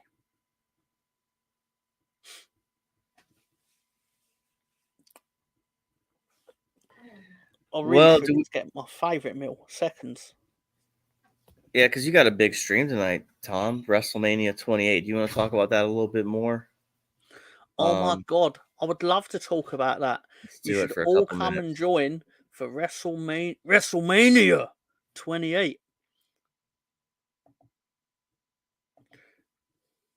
Featuring Once in a Lifetime, The Rock versus John Cena, which ended up being quite amusing in a year later when they did John Cena versus The Rock again. And it was like, wait a minute, you said it was once in a lifetime, you lying fuckers. But, pardon my language, of course. So let's the card that was on the WrestleMania 28. Who obviously The Rock versus Cena. Who else was partaking in that WrestleMania? Oh, it's funny you say that. I can actually produce. I've actually got the card ready to go. Oh, at Del Taco, you can get hamburgers and tacos. Tonight, you can see. They don't look like that, but come on. I actually totally put the card on here so Sam can make jokes about how they look. Because that's totally a thing. Let me just load it up. And, wait. He announced it last year, but they still haven't done anything. There's construction. Oh, yeah, 3 months ago. WrestleMania. I don't know, brother. Yeah, I don't know why I did that when I should have just changed the brand away from DWTT. I could just change it and get all the background. Yeah. Anyway, so tonight we will be doing. Where's the thing? WrestleMania's in 2 weeks tonight, isn't it? Yes, yeah, it is. But tonight is 28. Yeah, so basically we'll be watching Sheamus versus Daniel Bryan. Randy Orton versus Kane. A young Cody Rhodes versus The Big Show. A ladies tag featuring actress and TV host Marina Menounos. I think that's pronounced correctly. Triple H will wrestle The Undertaker. We also got this weird mishmash between Team Johnny and Team Teddy. Yeah, I'm not going to get into that. Obviously, CM Spunk will wrestle Chris Jericho for the WWE Championship. And the main event is quite obviously John Cena versus The Rock. Once in a lifetime. For now. So, without giving any spoilers away, was the Triple H Undertaker the one where Shawn turned against Triple H? It's the one where he's the ref. Yeah. What are you watching tonight? Was it WrestleMania 28? Yes, sir. It's not a bad one, to be fair to it. And as Russ Morgan says, wrestling has more than one royal family. It's a Cody Rhodes reference, part of his entrance, anyway. And the two Kellys, yeah, he's a fan of the two Kellys. Yeah, so join us in, I believe it's 6 hours' time for that. Obviously, Pat, you're welcome. Sam, you're welcome. You tend not to bring Lord Greenwood to these kind of proceedings. So Spencer's obviously welcome if he wants. You all have access to it on the WWE network anyway. But it's good. It's gonna be good fun. It's gonna be good fun. I'll see if I And can if it's- swing by for a couple minutes, possibly hang out for a little bit. Of course. And obviously, and if you don't have fun, there's always Tony there. So it is 11 p.m., sir, in the UK, which I believe is 7 in the Eastern time zone of America. Do you have any NFL questions you want to go over real quick, Tom? Or is it we're gonna pivot out of here? What do you want to do? Fucking hell, no. We'll give- no. All right, we'll have one NFL question to indulge Spencer. We'll have one. Does anyone have one for Spencer, our resident NFL American sports? Russ. Finally got to see Bye Bye Sanders. I'm unsure who it would have been, but I know it definitely would have been Marina Menounos.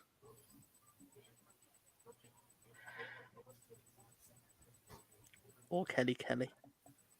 We'll see which lady comes out in a brown outfit. Because it's WrestleMania. He sent me a photo of the New England shirt on Twitter. So let's have a look at that. And let's be fair to be... I'm not sure I can put that up. I'm not sure I can put that up, but I'm going to totally put that up. It's going to be we love Qatar. Oh, God. Have you ever seen Christmas Office Party? Yeah. Where she has the multi-denominational sweater. That's the funniest thing. I saw it at the cinema, which is probably something I shouldn't admit. Oh, I also happened to see. Let's get. Oh shit! Oh no. I thought I'd accidentally clicked on Brownie for that. Who? Anyway, Kelly, I reckon, and yeah. So who the hell's Jimmy McLovin? Anyway, what? Someone banned their comments. Oh, that was me. Oh, do you know who they are? The fucking bot on it. Oh yeah, I assumed it was a bot. Yeah. In case someone actually was doing a reference to Superbad. But anyway, that being said, I forgot what I was going to say even before we did that. Chinese food tonight, right, Tom?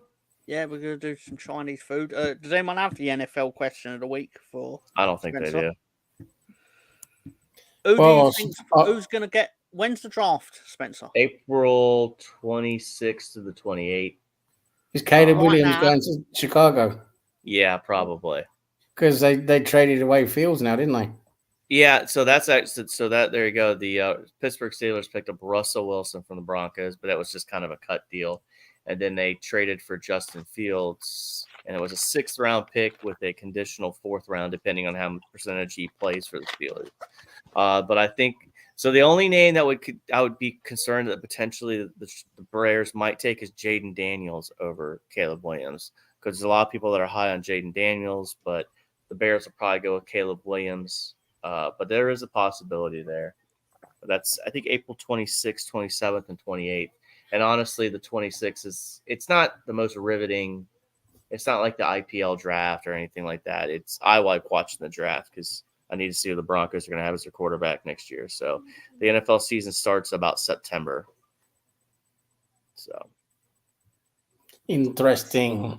Yeah, Bargav, my question to you: why is it a massive game? I never heard those two countries in football be massive. Is it a World Cup qualifier or is it the nations CONCACAF Is it third Nations? place? Isn't the Gold Cup going on? I think. But That's in the summer, isn't it? The CONCACAF Gold Cup. Sure. Because aren't they doing it? I could be wrong, but aren't they doing the Gold Cup on one half of the country? That explains it. Copa America qualifier. But they're having the Gold Cup on one half of the country and the FIFA Club World Cup on the other half of the country. Something like that. In the summer. So obviously next year.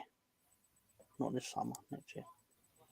In other news, just in case the England shirt hasn't caused enough outrage, I've purchased yet another half and half Arsenal scarf. Where does he Half and get half his half and scarf. half scarves from? Let me out of curiosity. Half People and half send them scarf. to you. What a fucking bug.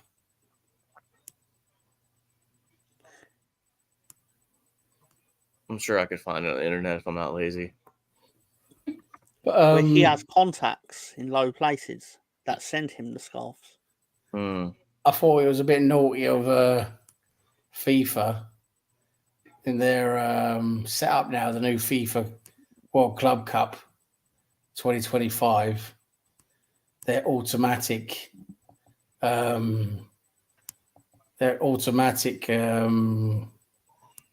teams taking part already based on, what was it, the last 10 years coefficient or something, 8 years coefficient or something like that. Yep. They got fucking Chelsea and City as the English clubs. Chelsea, for fuck's sake. No, Chelsea are in it because they won the Champions League in 2020. As I'm saying, it's based on the coefficient from recent years. So the ones that are automatically in it right now for England are City and Chelsea. And you got fucking all the rest of them have to fucking, I don't know whether they're going to be, I don't know how they're going to be pulled in, but yeah, that's about the only two. It's only those two clubs are automatic. Liverpool, Manchester United, and Arsenal are not in it at the moment. No, you will be in it if you win the Champions League. There's room for two more. They're doing it for the 4 teams that win the Champions League in that period will automatically be in it, and that's the case from South America, etc. as well. But then they're doing this weird coefficient thing on different years. So obviously, it's their way of going Juventus are in it, Benfica are in it. Yeah. Fucking nonsense, but see Chelsea there with fucking City is ridiculous. I saw Ipswich and Norwich half and half at the playoff. Are they serious? Yeah, but you'd buy them. You'd wear it. I'm pretty sure you would. Sure you would, Stefan. I like them. I just have the space to start collecting. Well, it's not the worst idea in football, but at the same time, it is a bit outrageous. I know that's a hypocritical statement. That being said, you know what? I don't know how Gary does this. You do it all the time, Tom. On the phone. No, I'm thinking of the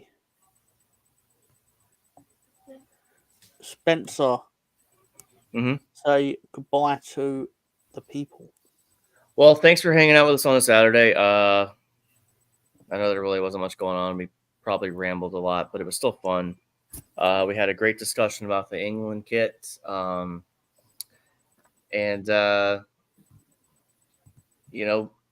Games will be back next weekend, and we'll go from there. Hope to see everybody Monday night. Thanks, Pat Tate. Thanks for Gary and Tom for allowing me to sit here and ramble. And I'm going to throw it over to Tom.